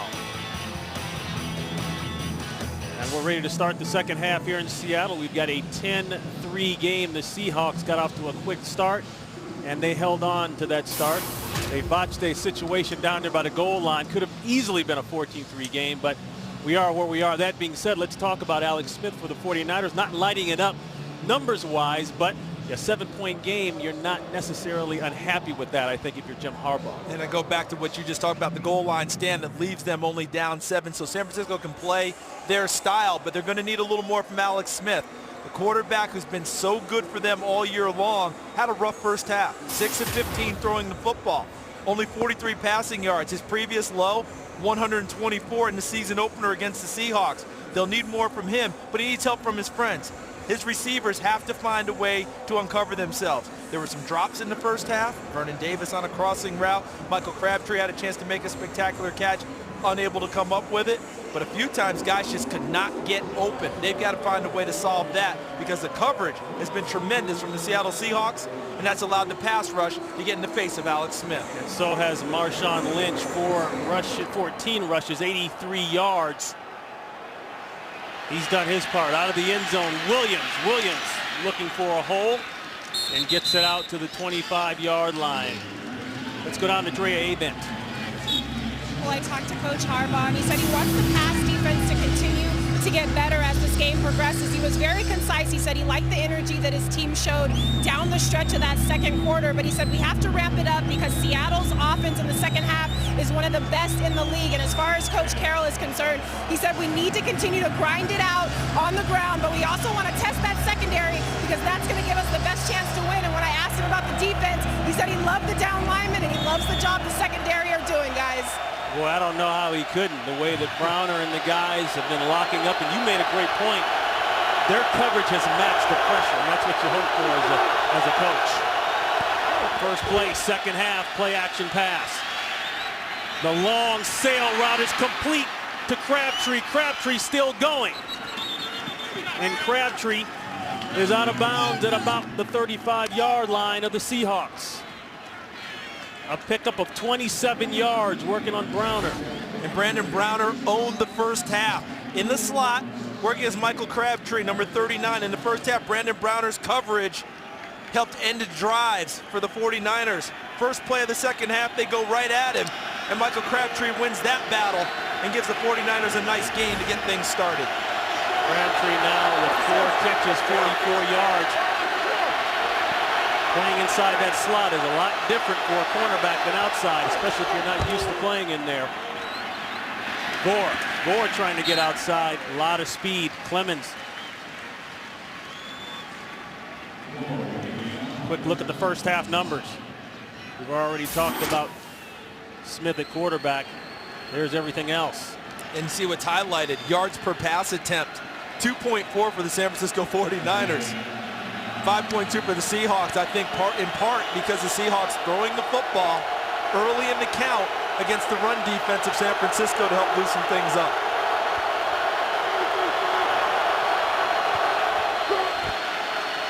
Looking quick, it's not there. He's got to reload it. Great job of coming back to the ball. He won't get a whole lot. Kyle Williams shaken up on the play, covered by Browner, but that was textbook. Charles, the way he helped Smith out by coming back to the football. Really well done, and Kyle Williams is a player who has really come on, had a terrific offseason, dedicated himself in the weight room, worked a lot with Alex Smith in the offseason trying to get prepared, and when injuries hit, they've lost Josh Morgan this year, all right? Braylon Edwards has been hurt for most of the year. He has stepped into the breach and really picked up his play. He's active today. Ted Ginn Jr. inactive. Bobbled snap. Smith holds on to it somehow. Avoids another one.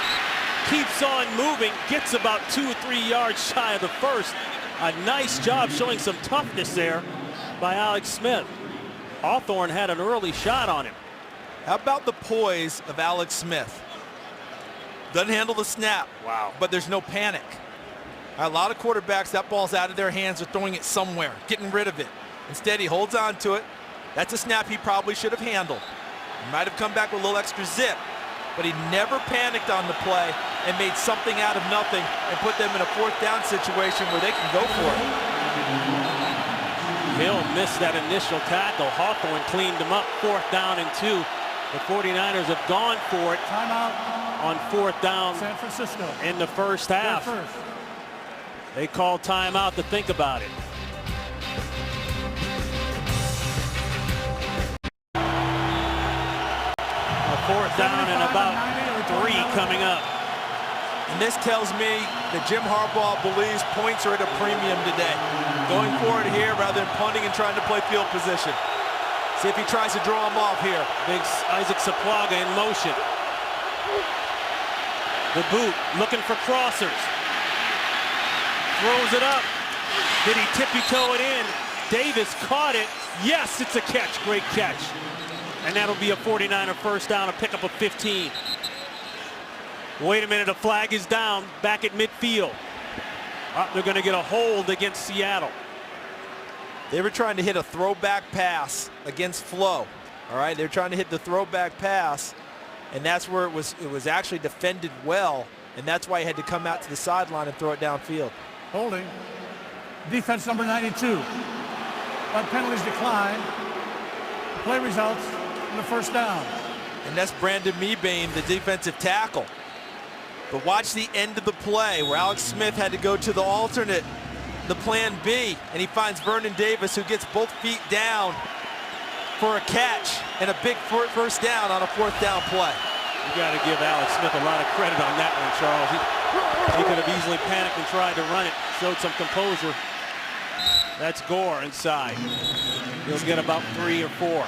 He's done that throughout the game, shown that composure in the pocket. His numbers haven't been terrific, but he's never lost that veneer of calm.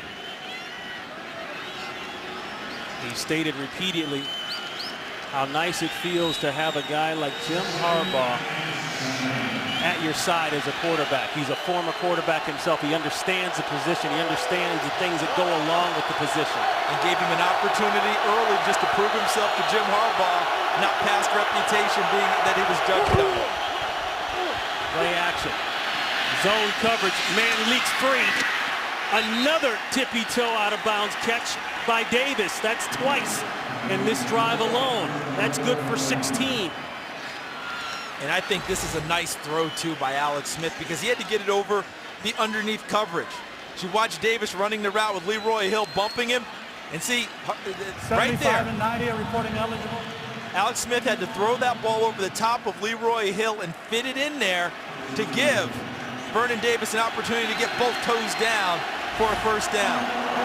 Secured the ball. Ball did not move. It's a good catch. There's a defensive tackle. Soplaga right there. He lead blocks. This is pure power football. Gore is in. Touchdown 49ers.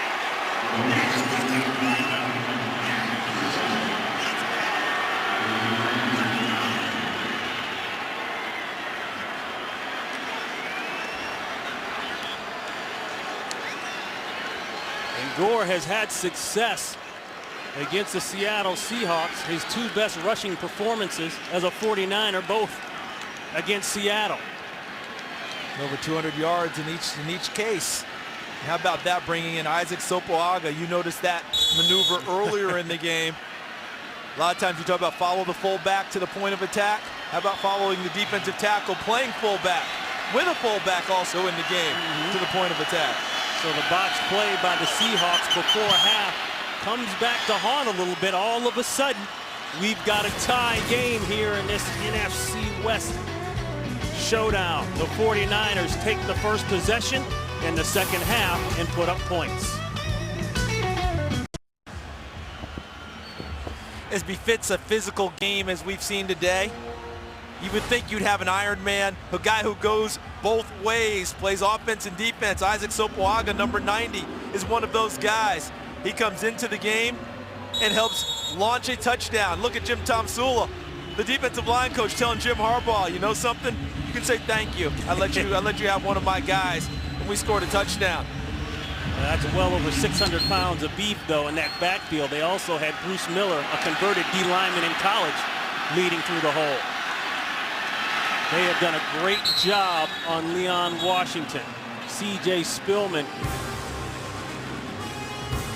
running down 21 yards on that return.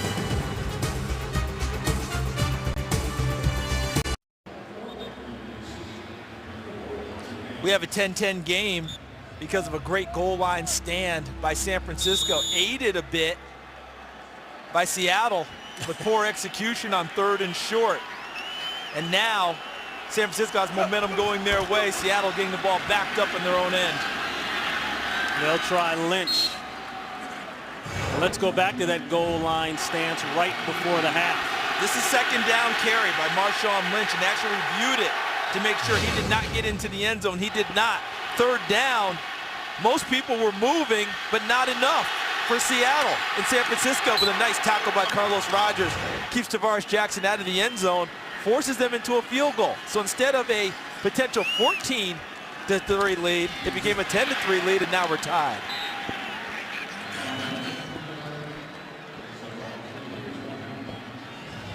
Lynch again. They're trying to get Lynch going. Lynch, as we said, coming out at the half here. He was over 80 yards rushing, had started to really pound on this 49er defense, a defense that comes in ranked #1 against the rush. And you notice as we start the second half, starting the ball on their own 15-yard line or so, the staff of the Seahawks did not elect to have Tavares Jackson throw on the early downs. They ran it twice, bringing up 3rd and 5. Late throw, and that's incomplete. And that'll bring on the punt unit. Bowman. As we started this half, watch the guys in the middle, okay? Watch the pressure coming right up the gut. And Navarro Bowman with a spin move takes out Tavares Jackson. As we started this game, Patrick Willis was exhorting his teammates that you throw punches moving forward, not backwards. We just saw the 49ers defensive line throw the proverbial punch forward, going at Tavares Jackson. Ryan drives this one out. Not much height on it, but boy, that thing went a long way, all the way back to the 15. Williams is through. Williams still going. A great return by Kyle Williams, subbing in for Ted Ginn Jr. That's 36 yards, puts the ball on the other side of the 50, and great field position once again for the 49er offense. And the field position started with the kickoff. They start them deep in their territory. They can't move the ball. On the punt, Kyle Williams changes field position again by moving the football upfield on an excellent punt return. Now they start the ball on the plus side of the 50-yard line in Seattle territory. And the 49ers have the momentum going their way. You see an extra bounce in their step right now. Moving to the line of scrimmage, Seattle has to find a way to combat it. 64-yard punt.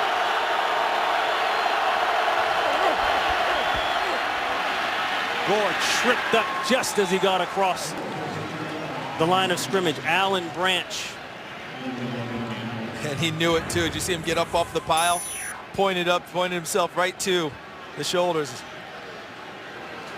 Don't forget, you can get coverage of every NFL game with NFL Mobile. Just pick up your phone, hit ** NFL right now.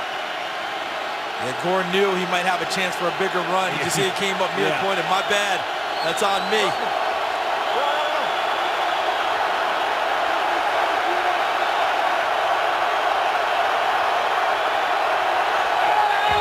Movement early by both tackles. Staley moved on one side, Davis on the other. False start. Offense number 76. 5-yard penalty. It remains 2nd down. Down to Los Angeles for an update. Here's Kurt. A win by the Lions not only will put them in the playoffs for the first time since '99, but plus their first 10-win season since 1995. Kevin Smith doing his part. They lead 31-10 starting the 4th quarter. Ron and Charles. The Seahawks need a loss by the Lion, not a win. But they've got to take care of their own Lion here called the 49ers. We've got a tie game. Hunter breaks through the line. Almost went down the sideline. Cam Chancellor making the perfect sideline open field tackle. That's a lot of man right there, 6'3", 232. Looks like a linebacker, hits like a linebacker, but can cover in the secondary. And was at Virginia Tech and had an assistant coach tell him, with your size and speed, they're going to want to move you to linebacker. Don't let them. You are a safety who can play. Went to Virginia Tech as a quarterback. He sustained some big fines earlier in the season for dropping the wood on people, but that hasn't affected the way he's played. This is a 3rd and 8. Smith, he's got plenty of room.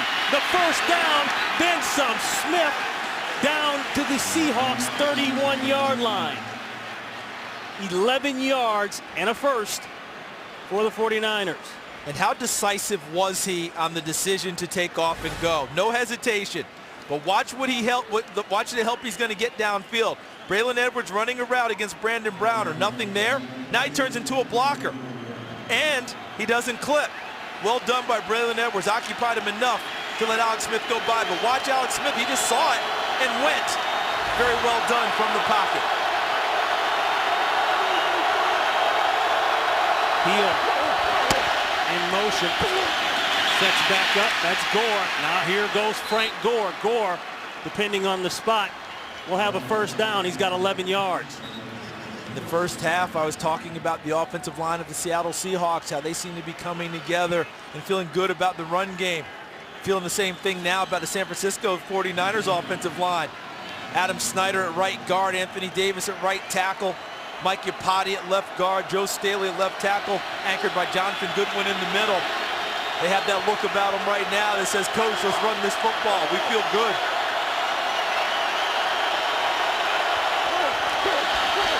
First and 10, give Gore. Gore with the stiff arm, almost scored, and that's going to be a horse collar on Richard Sherman.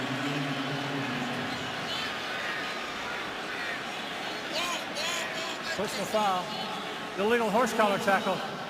Defense number 25. Half the distance to the goal. First down.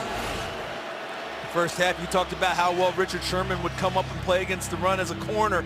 He's trying to do that again here, and Gore with the straight arm almost knocks him off, and reaching out trying to get a piece of Frank Gore as Richard Sherman. He gets the horse collar and the additional yardage tacked on. We just mentioned Justin Peel's name in there a few plays ago. He's subbed in, but Delaney Walker out with a head injury. His return is questionable.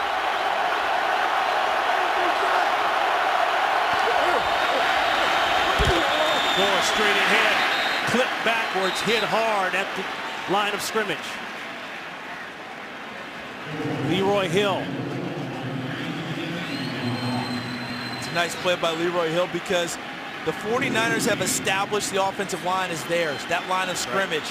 And on that play, Leroy Hill flipped it. He flipped the script by getting in the penetration and forcing the stop early in the run.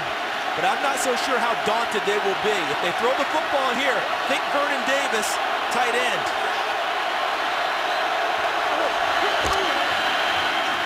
He's got a crosser. Motions, throws back across his body, knocked away. Great play by Earl Thomas. Well, you know what happens when you throw late across the middle. He's fortunate it was only knocked down and not intercepted. Right. But he was trying to get Vernon Davis on that route. That was the call initially.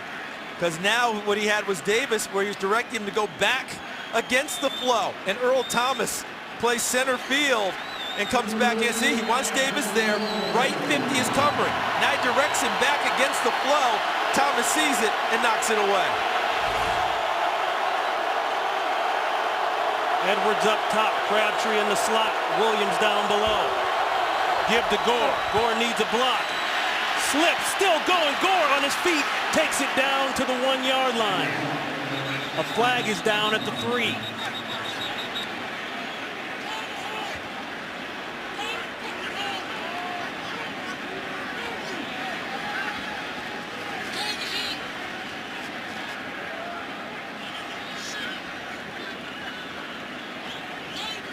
Saw Braylon Edwards blocking earlier in this series. Could this play be in the same spot? Offense number 17. 10-yard penalty. Repeat third down. Earlier in the series, he blocked, and he did a nice job of not clipping or holding. On this one, he comes down inside to seal and just pushes Earl Thomas right in the back and knocks him over. You'll see it right there. And you see him knocking number 29 back into the pile with a two-hander. That looked a little bit more like a hockey check than a football block. And that hurt him on that play. Sets up another third down. Now it moves you out of your manageable, very manageable situation there. Ball spotted at about the 1. Now that ball spotted at the 13. And remember, this is a team tuning up for the playoffs. Braylon Edwards has not played much in recent weeks, so his rust needs to be knocked off in a hurry. Otherwise, that costs you when the playoffs begin.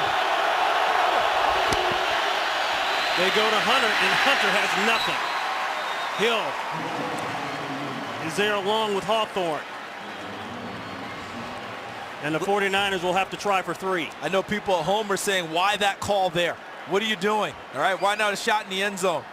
That tells me that Jim Harbaugh really likes his defense. Yeah. Give me a lead, and I'll ride that defense on in, especially the way they played to start the second half. The goal line stand in the first half. Akers has been nearly automatic from this distance this year. Kick the field goal, take the lead, and see what happens. For his 40th field goal of the season, 29 yards out, and it's clean. And he has just tied Neil Rackers for the most field goals in a single season at 40. And the 49ers with that will take a 3-point lead, but here comes the beast, Marshawn Lynch.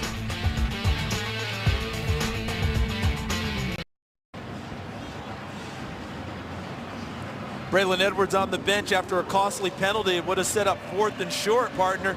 Instead, they end up having to go 3rd and long, end up running the draw inside. Braylon Edwards hadn't played much in recent weeks. Had knee surgery in September, never really gotten untracked here, and he just cost his ball club a chance at a touchdown. Washington 3 yards deep. Clipped down just outside the 10-yard line. Oh, here we go again.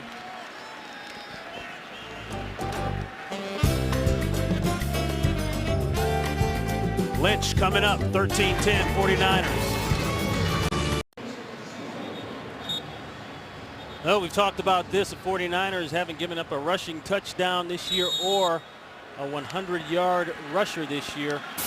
Marshawn Lynch is close. 16 carries, 88 yards. 36 games it's been since they've given up a 100-yard rusher. And by the field position here, tough on the Seahawks, but they're spreading it out and they'll throw it on first down. A high one. A high, hot one over the middle. Intended for Miller. Flag is down in the backfield.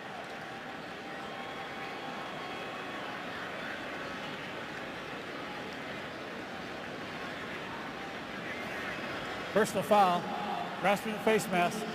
Offense number 68. Penalized half the distance to the goal. Repeat first down. And that's Bruno Giacomini, the tackle. Yeah, and they like him. They like his attitude. They like his nastiness. But they say they have to rein it in a little bit. And there's an example, getting a tough penalty. But now we're talking about Marshawn Lynch and running the football, 88 yards, trying to get to 100. The pride of the 49ers defense and not letting a 100-yard rusher, that comes into play. That's a big, big deal.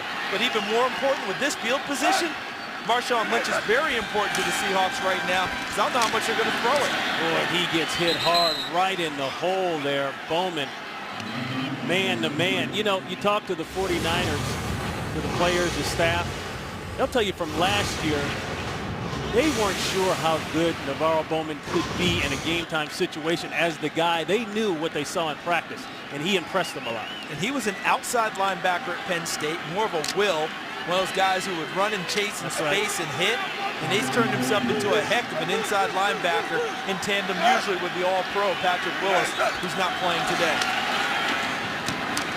Another quick throw, and you can see the 49er defense everywhere, and Bowman everywhere. That ball complete to Tate, but when you've got that kind of pursuit and break on the ball, it's hard to move it.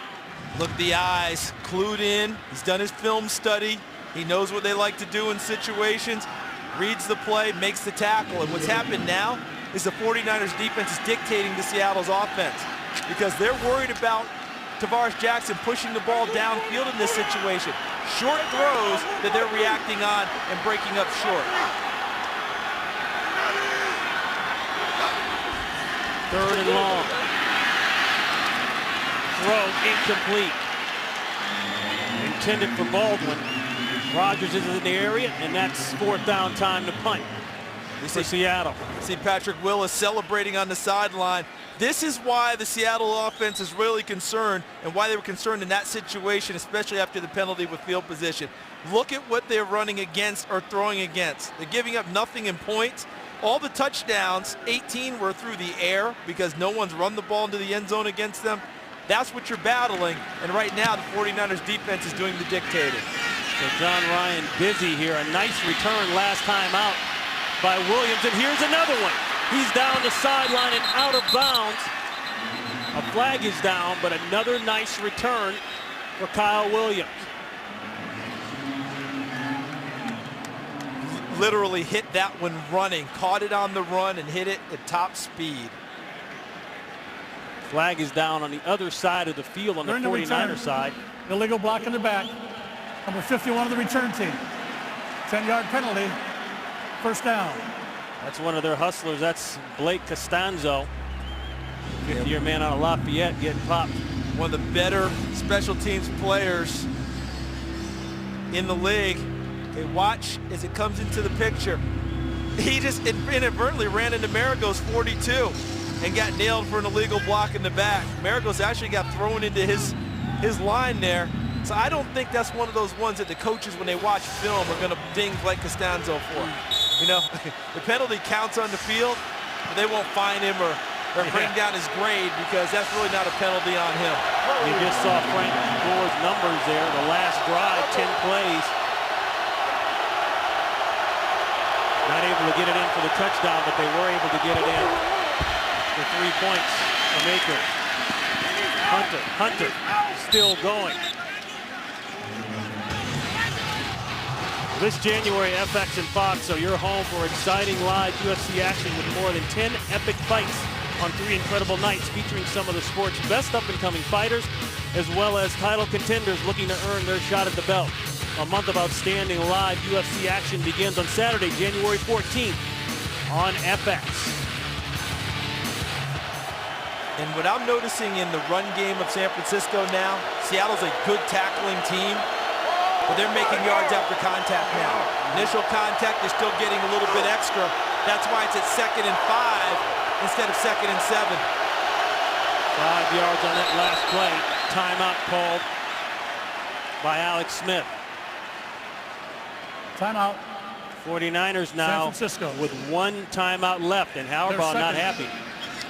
30-second timeout.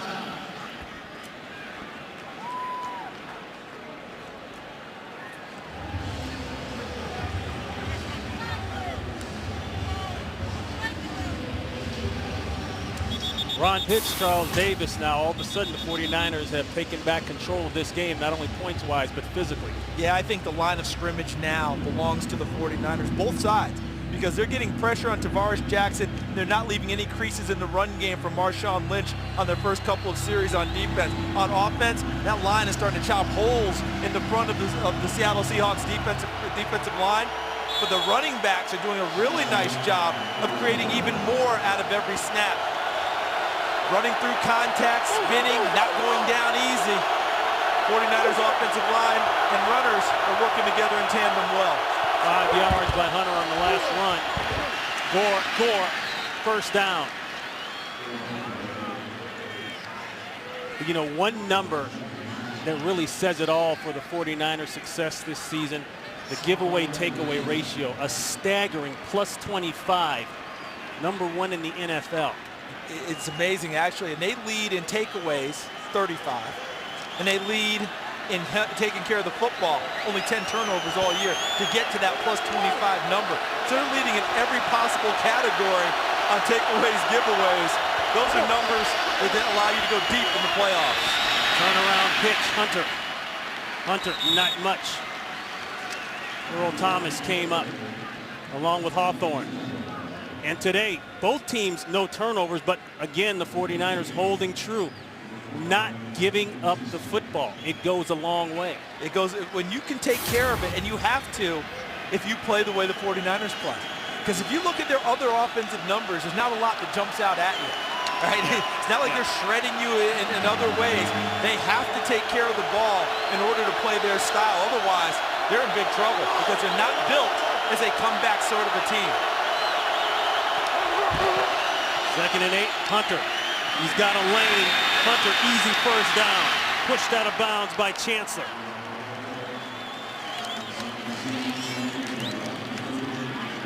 A pickup of 7. Make it 9 officially. There's Red Bryant, who's really the anchor of the defensive line. And look at the block there by Bruce Miller, number 49. You mentioned him earlier. A defensive end in college at UCF. Was an All-American. Double digits in sacks for 3 years there. They moved him over to fullback. This is his 9th start of the year. Has moved in ahead of Moran Norris, who got hurt earlier this year, and has really done a nice job becoming a lead blocker for Frank Gore. And that will be the end of the 3rd quarter. The 49ers up 3. Fox NFL Sunday will continue after these messages.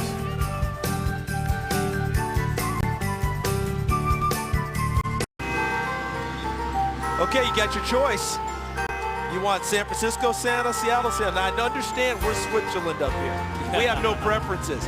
But do you go traditional red suit, or do you like his alternate blue suit that he wants to change up in this holiday season? Which way you want to go? Well, I'm going to stay neutral so I don't get any conflict with Santa. That's the last thing I need in my life. But I'll tell you this. Our national radar defenses tell us that Santa right now is in Portugal heading this way. Just a note. Plenty of time for Smith. No pressure whatsoever by the Seahawks. And Hunter will get out of bounds, but get the first down before he does. Red Bryant hustles down for the tackle. How many times have we talked about Alex Smith being cool in the pocket today? How about this example? Because what they want is a big shot here. They're taking the shot downfield. Little roll back, throw down, throw back action. He wants Crabtree deep.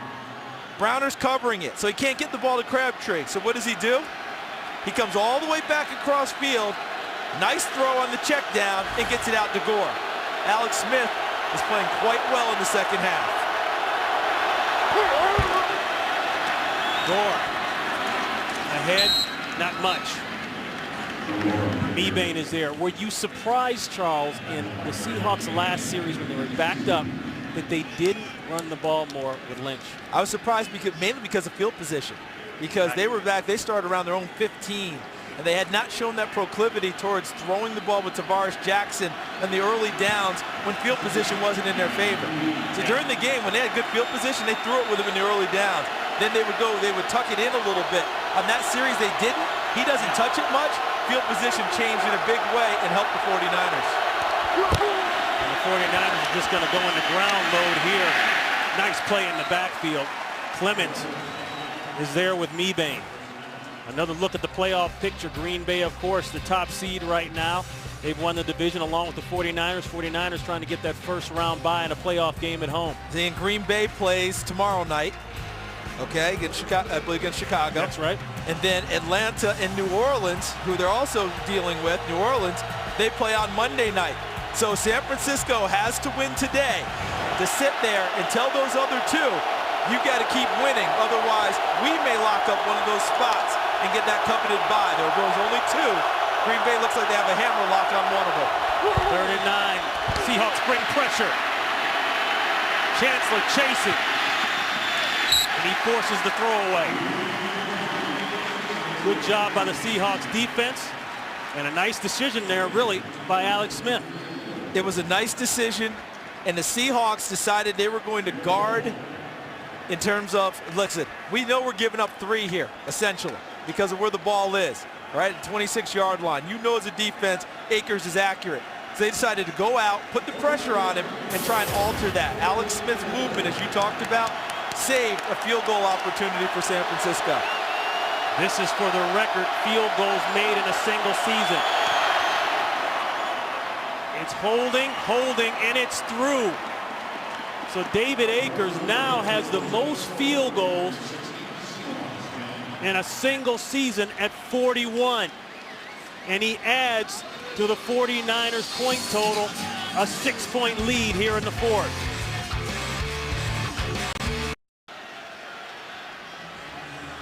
(16-10). Jim Harbaugh was hot there. We saw a picture of him right before we went to break. Probably because he thought maybe somebody legally jumped over the line of scrimmage or used leverage to try to block the field goal.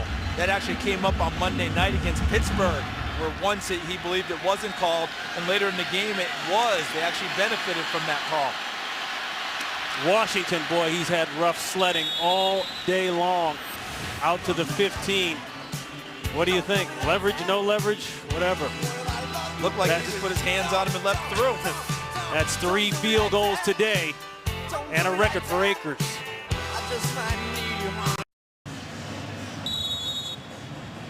David Akers brought in as a free agent this season, the 5-time Pro Bowler, 12 years in Philadelphia, comes in and this year has a year, setting the NFL single season record for field goals at 41.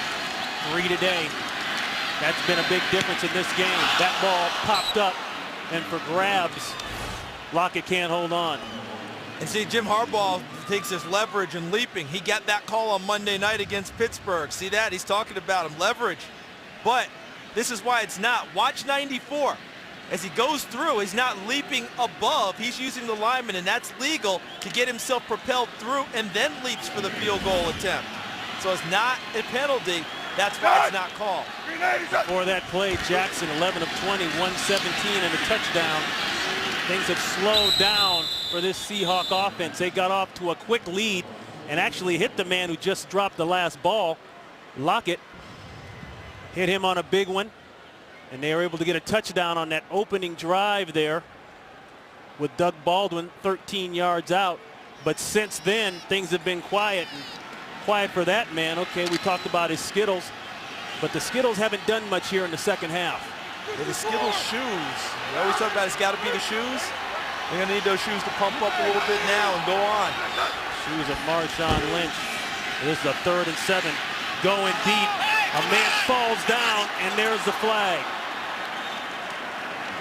Now, ball intended for Obamanu, but one side screaming push, the other side screaming interference. Based on the guy who went down, you would think it would go against the offense because the guy who went down was the defender, but I'm not sure it's going to go that way. Defense number 25. Terrell Brown. The foul and a first down. And talk about bailed out. They had him 3rd and 7. Contact there is fine. He gets more hands on him. Obamanu runs a physical route and actually throws him to the ground.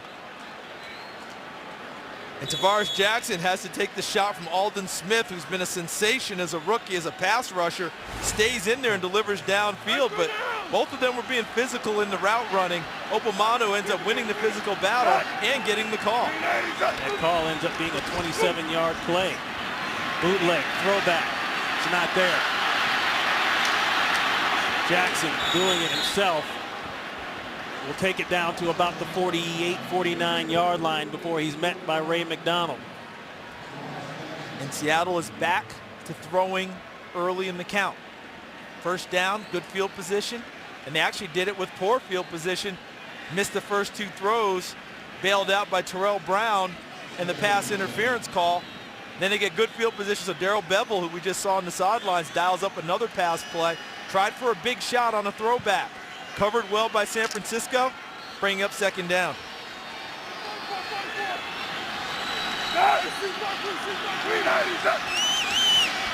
Second and 8, play action. Well covered, and there's the sack. The guy we just talked about, Aldon Smith. Now a half a sack away from the NFL rookie sack record. Yeah, set by the freak himself, Javon Curse with the Tennessee Titans in '99. Watch Aldon Smith, reads his keys with McQuiston, goes right past him after the play action and puts Jackson down. It was a 2nd and 8 play. Now you're bringing up 3rd and a heck of a lot longer than that.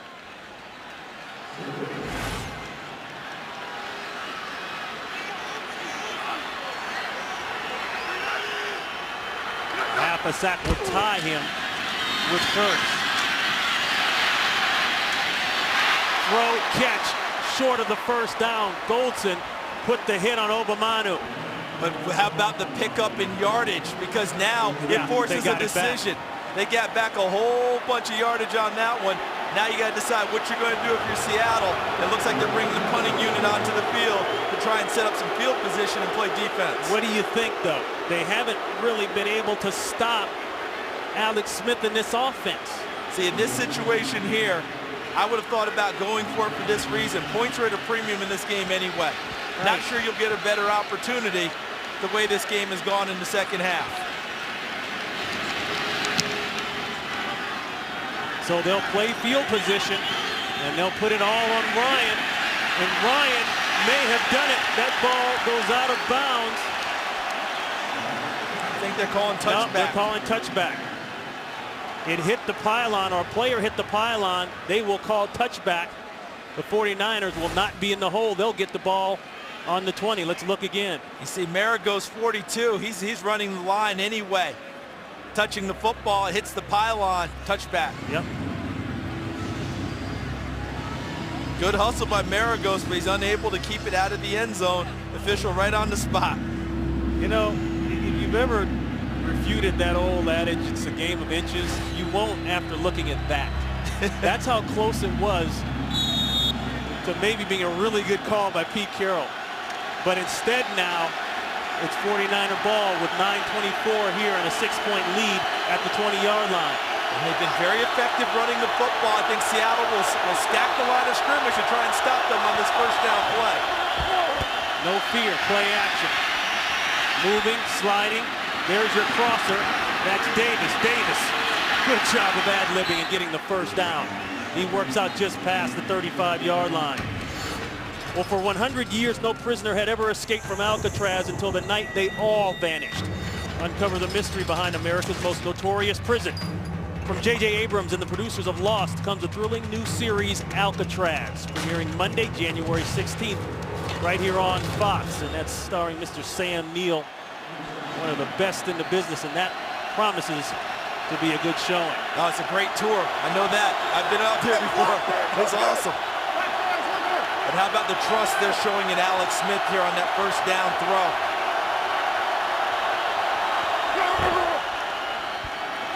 First down toss. Gore going sideways. Hawthorne. And Alex Smith has been a tale of two halves. In the first half, it was a struggle. Takes the hit from Chris Clemens, throws the ball away.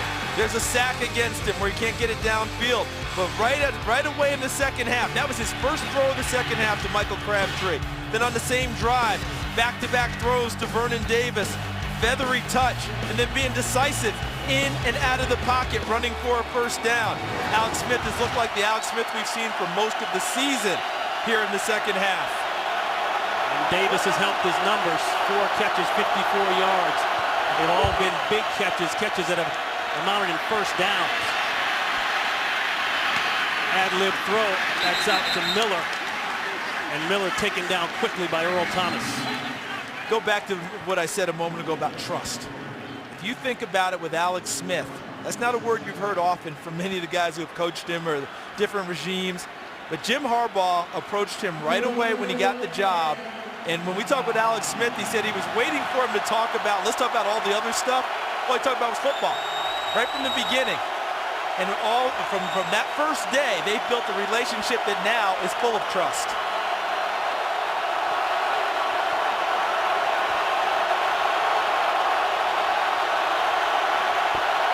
Smith about to go over career-high passing yards.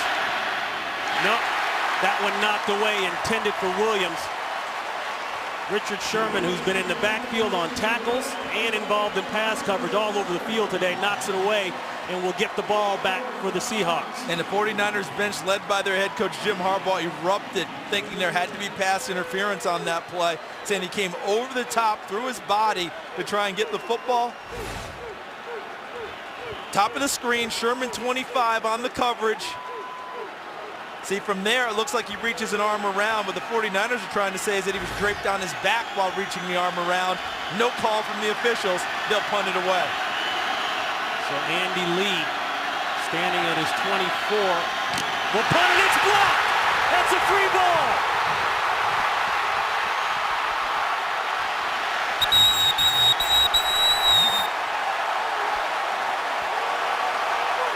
Heath Farwell signed October 19th after 5 years at Minnesota as a backup. Comes up with a huge play at the right time.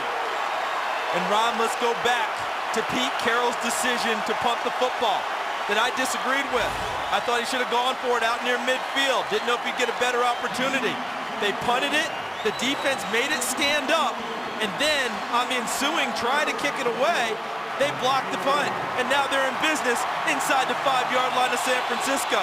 Credit to the head coach of Seattle understanding his team.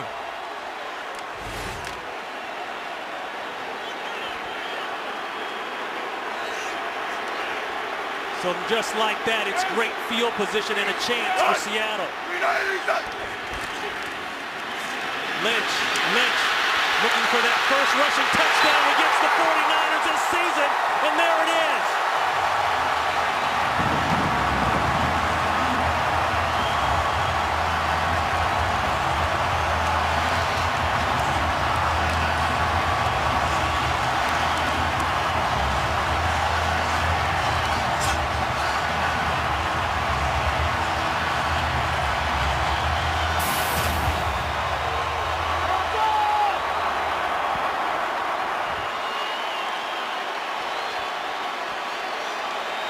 They'd gone the entire season without giving up a rushing touchdown or a 100-yard rusher. One of those just fell. The extra point is clean. And we talked about turnovers being a premium. The blocked field goal turns into points, and the Seahawks take a 1-point lead with 6:41 here in the fourth. First rush touchdown allowed in 15 games this season, today being the 15th. The longest previous streak, 13 games, the Decatur Staleys in 1920, who later became the Chicago Bears, led by Papa Bear, George Halas. See, look at George Halas right there in the middle. There's Papa Bear as a kid. How about him? Leading that team. You know, there were 5 future Hall of Famers on that football team. Papa Bear being one of them, George Trafton another, Jimmy Conzelman, who later played for the Providence Steamroller. Big time stuff, but what's important here is that the Seahawks are up 1. And we've talked about the 49ers, already a playoff team. This is when you find out what type of a playoff team you can be. Down 1, hostile territory, less than 7 minutes to go in the game. They're getting the football. And the insiders around the NFL have been talking that talk all week long.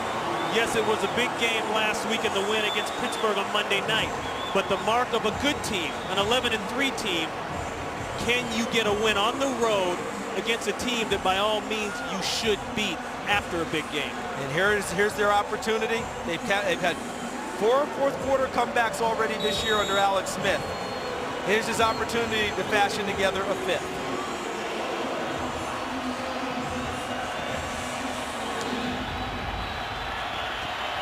Auschka puts us in play.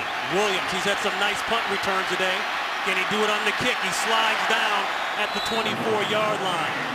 25-yard return. Let's see if the ball was out. Flag is down. I think it's going to be a hit after Williams went down and appeared the run was over. I think they're going to talk about a bad hit. And there's a man injured. And Jim Harbaugh's right in the middle trying to get guys out of the scrum and check on his injured player, I believe. He's hurt. He's hurt. Come on. Kyle Williams. Give him some room. Give him some room. Maybe the man down. Give him room. Give him room. See, I think what happened, Ron, was on the return as Williams slipped and went down, and there was contact from the backside. A player probably believed the play was not over and really clobbered him from the backside.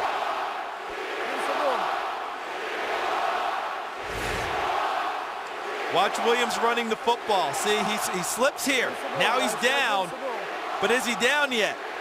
See, he hadn't been contacted, oh, that's what so happened. both of them went and tackled him.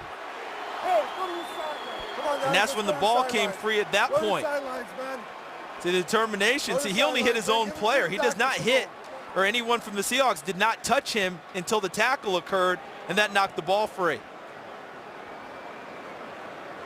There's a slip, only contact with a 49er. And then they hit him and knocked the ball free. So I think they've got a few things they'll have to consider on this play. Kyle Williams down. We'll check on him when we come back.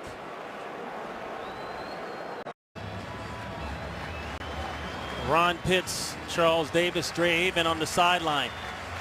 If you're just checking in with us, things just got started. A blocked punt led to the first rushing touchdown against the 49er defense this season. And this just happened after Kyle Williams fell down, not contacted. He thinks the play is done, disappointed. Play is still live, but then flags came because of the hit. And the way we had a chance to talk with Mike Pereira, our rules expert, in the break. And what he told us is that when the runner goes down, even on his own, you cannot punish a downed runner with tackles like that. They needed a two-hand tag off on him. That rule even dates back to 1976. And that's what the penalty flag came out for. Ron Winter. On the kickoff return, the runner went to the ground on his own. While he was on the ground, number 26 hit him helmet to helmet, personal foul, unnecessary roughness, number 26 for the kicking team.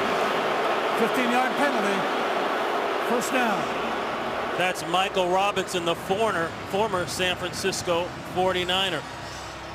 Right now we bring in our NFL expert standing by in the studio. That's Mike Pereira. And Mike, give us your thoughts on that.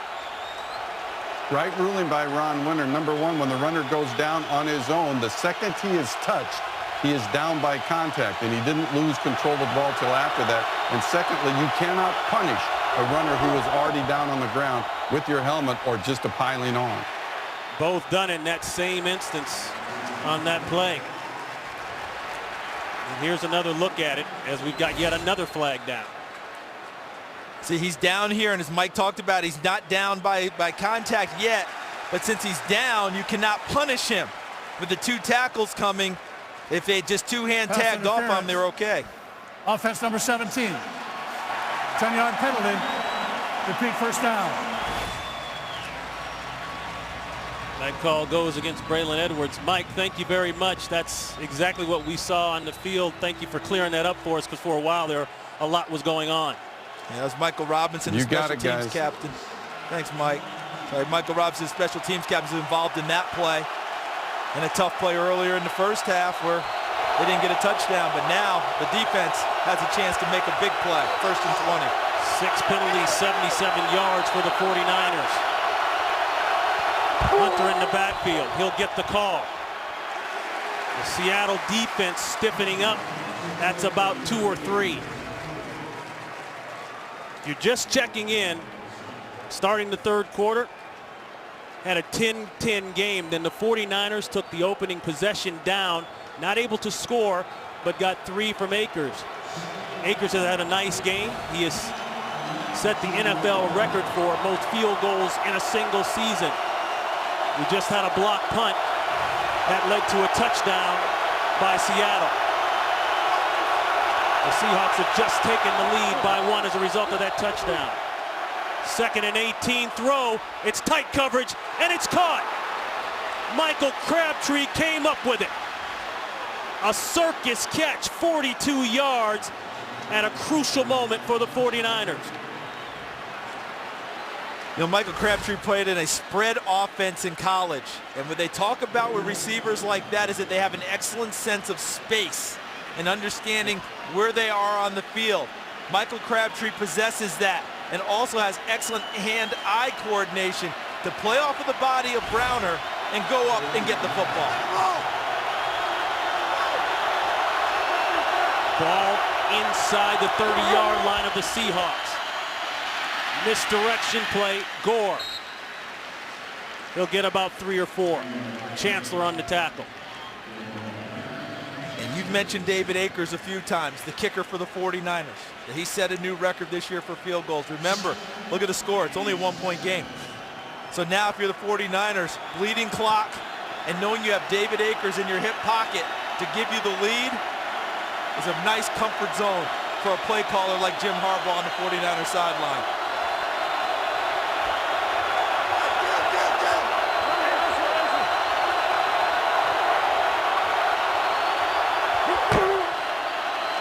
Kendall Hunter. Hunter hit hard. Hawthorne and Red Bryant.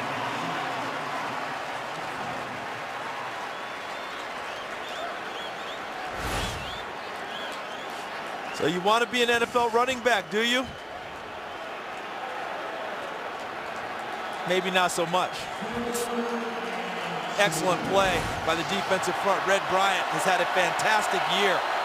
Will not have the sack total numbers to probably send him to Hawaii, but a great year nonetheless. 49ers 3 of 12 on third down today.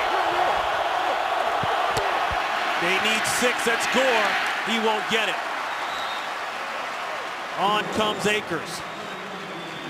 So the Seattle defense does their job. Now the question is, can David Akers continue to do his job? He's done it all day. He's hit from 53, 44, 29. Missed from 52, but set a record in the process of the 3 made field goals. This is 39. He was 4 for 4 on opening day against Seattle in their first win of the year.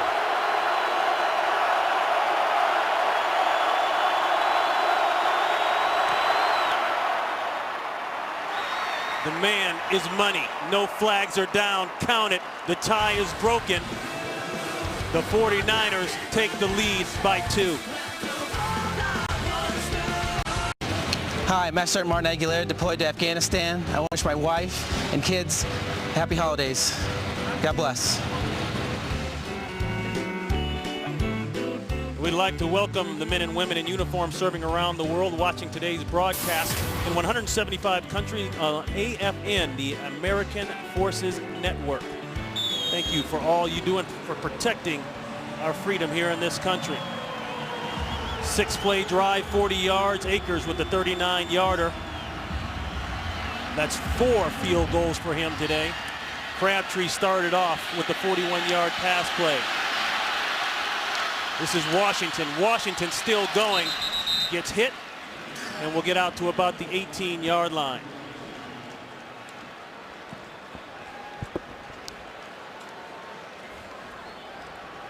Ron Pitts, Charles Davis. Boy, you got to love these matchups here. NFC West style. The 49ers have already won the division, but they are trying to get that elusive first-round bye and get the home field advantage for one game anyways. And the way Jim Harbaugh called the last series is because he wanted to put it on his defense, which has played so well all year long. And now it's their opportunity. With less than 3 minutes to go, they have the lead. Defense on the field against Seattle. Marshawn Lynch. Lynch still fighting for progress is called.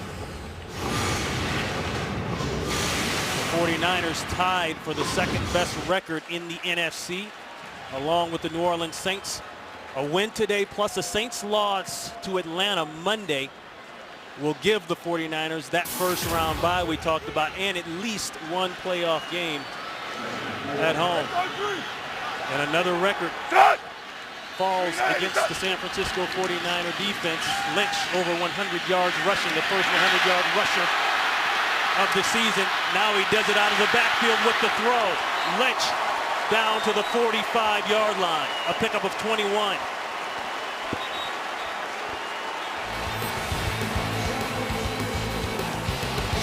That is the 2-minute warning. The Seattle Seahawks down 2. This is the 2-minute warning. Under the 2-minute warning, the 49ers have just taken the lead thanks to a 39-yard field goal by David Akers.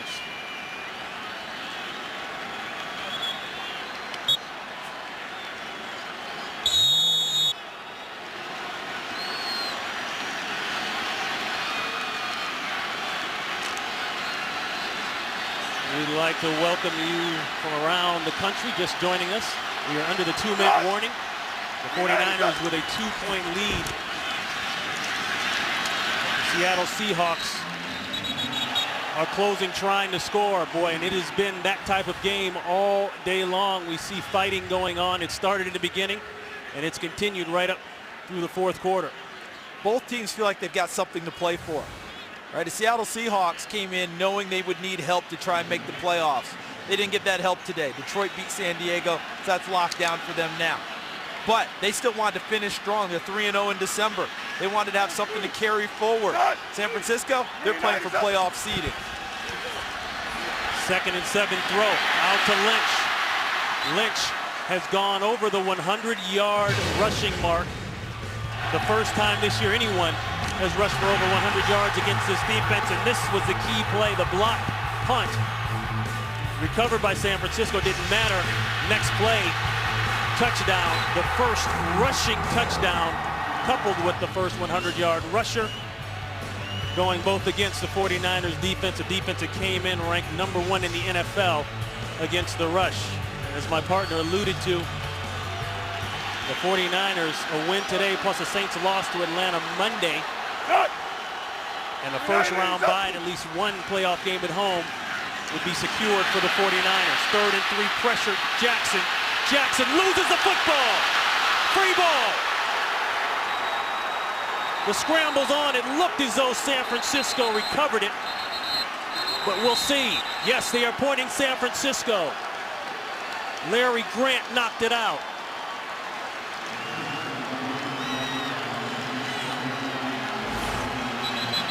Jim Harbaugh wanted the field goal, got it to put the game in the hands of his defense. Larry Grant, who's filling in for the all-pro linebacker Patrick Willis, chops it free. It appears Ray McDonald recovered it for San Francisco. Look at the play, the strip from behind as Tavares Jackson tries to make a play to give his team one last opportunity to win. The play goes the 49ers' way. McDonald on the play, recovers it. 49ers in great position now with a 2-point lead. Dante Whitner comes up with it, and that has been the story from this team all season long. Ranked plus 25 in the giveaway takeaway ratio. That is #1 in the NFL. That is a Super Bowl type of number at this point in the season. And now they'll just try to run it down. That's Gore, and Frank Gore on the day. Before that carry, 21 carries, 77 yards. Well, in Seattle, Skittles are the domain of the beast mode runner, Marshawn Lynch. Larry Grant, after that play, says, you know something? I think I want a few Skittles myself. And you know this league, Ron. If you have something that's going for you and it actually goes against you that day, the other team's going to use it against you every time. Came out in the third quarter, a 10-10 game. The 49ers took the first possession, went down the field. Very efficient day for that man, Alex Smith. They're not able to get 6, Charles, but they get 3, make it a 13-10 game. And catch control for much of the second half with how they played. Timeout situation, San Francisco 1 light still on. Seattle 2 left.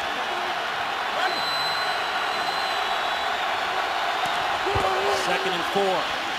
Gore. He'll protect the football first. And stay in bounds. Another timeout as Seattle is forced to burn the timeouts. Well, Fox's football coverage doesn't end when the games are over. Afterwards, stick around for the OT.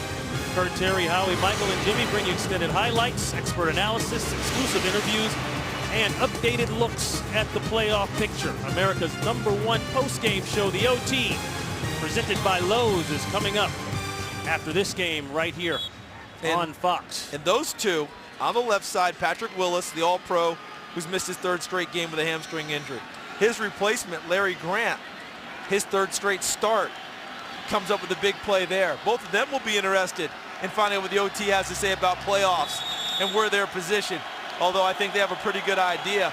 Their stuff's ahead of them. Tomorrow night, Green Bay plays, and Monday night, New Orleans plays. But they've done their job today, barring a miracle, of holding serve. Seattle defense trying to get the ball back. A great play almost on Smith. They finally get him down.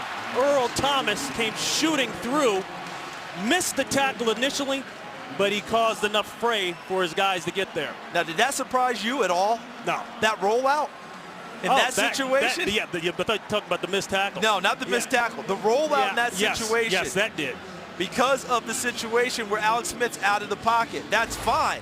But what happens a lot, and what did we just see happen to Tavares Jackson?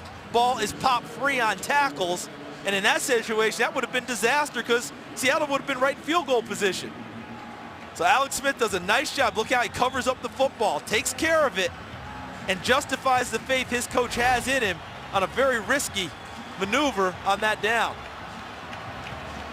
No timeouts left for Seattle. The last punt by Andy Lee was blocked. And that's kind of what got us in this position here, this two-point game.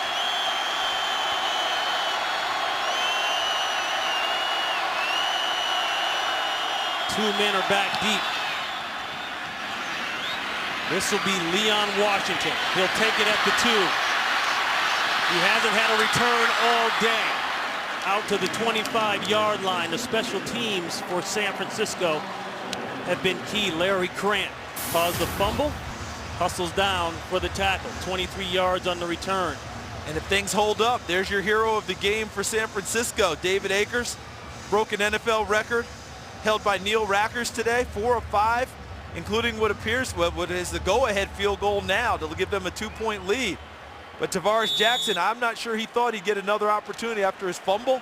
Here he is, no timeouts left for the Seattle Seahawks. One last shot. Akers hit from 53, 44, 39, 29.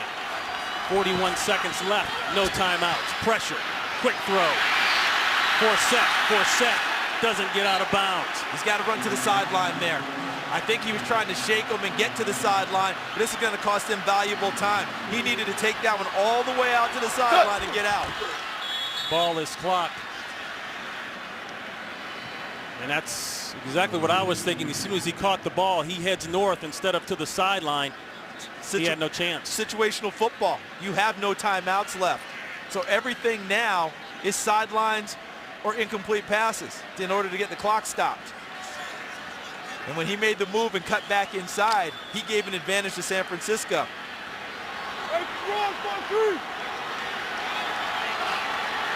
23 seconds left, a 3rd and 2. No timeouts. Hot one over the middle, it's tipped. That will stop it. We talked earlier, Charles, a big game now for the 49ers in this one, by virtue of the fact that last week on Monday night, they beat the Pittsburgh Steelers in a game that everybody saw. Now this is supposed to be the letdown game. But if you are, and they are what they say they are, 11-3 team, they're supposed to come up here and take care of a team like the Seattle Seahawks. And that's exactly what they've done up to this point. Short week, a little bit of adversity, how you're going to handle it. And this is something that if they do pull it off, that only helps them confidence-wise sprinting towards the end of the season. Looking ahead, how do the San Francisco 49ers fare in the playoff run? Well, I think they've got a team built for the playoffs in a lot of ways because of the defense. Right? You've got the defense that shuts people down. You don't get much in the run game. That part has been excellent for them. What's going to happen is, what happens if your quarterback has to carry you in the playoffs? What if Alex Smith has to have the game on his shoulders? He'll have to prove that time and again come playoff time. What they're concerned about here with 18 seconds is make sure we get off the field somehow to get to that playoff run that we're talking about. Because one big play here, field goal range, Seattle Seahawks have an opportunity. Hauschka's long for the year is 52 yards. But they've got to guard all the way up to their own 35-yard line in order to make sure that doesn't happen. It's a 4th and 2. They bring 3. Ball's up, and that's it. And that will do it for the Seahawks. And the 49ers, barring a miracle, will get the win here in Seattle. And what you talked about just a second ago, now comes into play for the San Francisco 49ers. That'll be a part of Jim Harbaugh's post-game, moving forward next week's speech. Guys, short week. We just took out a physical team in Pittsburgh. We took out our rival who's physical as heck in Seattle on the road, a tough environment, one of the hardest places in this league to play. And if the Saints lose on Monday, they're going to clinch a first-round bye. What a turnaround for this 49ers franchise. From General Manager Trent Baalke all the way through Jim Harbaugh being hired as the head coach. And how about this roster coming together and playing so well, their 12th win of the year. A team that was 6-10 last year. Mike Singletary fired his head coach. Jim Tomsula took over for the final game. So many questions. People thought the quarterback was going to be gone, but that wasn't the case. Jim Harbaugh came in, laid down a few rules, a few ideas, put some toughness on the field, took a lot of Mike Singletary's toughness. That's the end of the game. And he's turned this team around. They go to 12-3, and we'll be watching the Saints. That's it from here in Seattle. We'll be back to wrap things up right after this.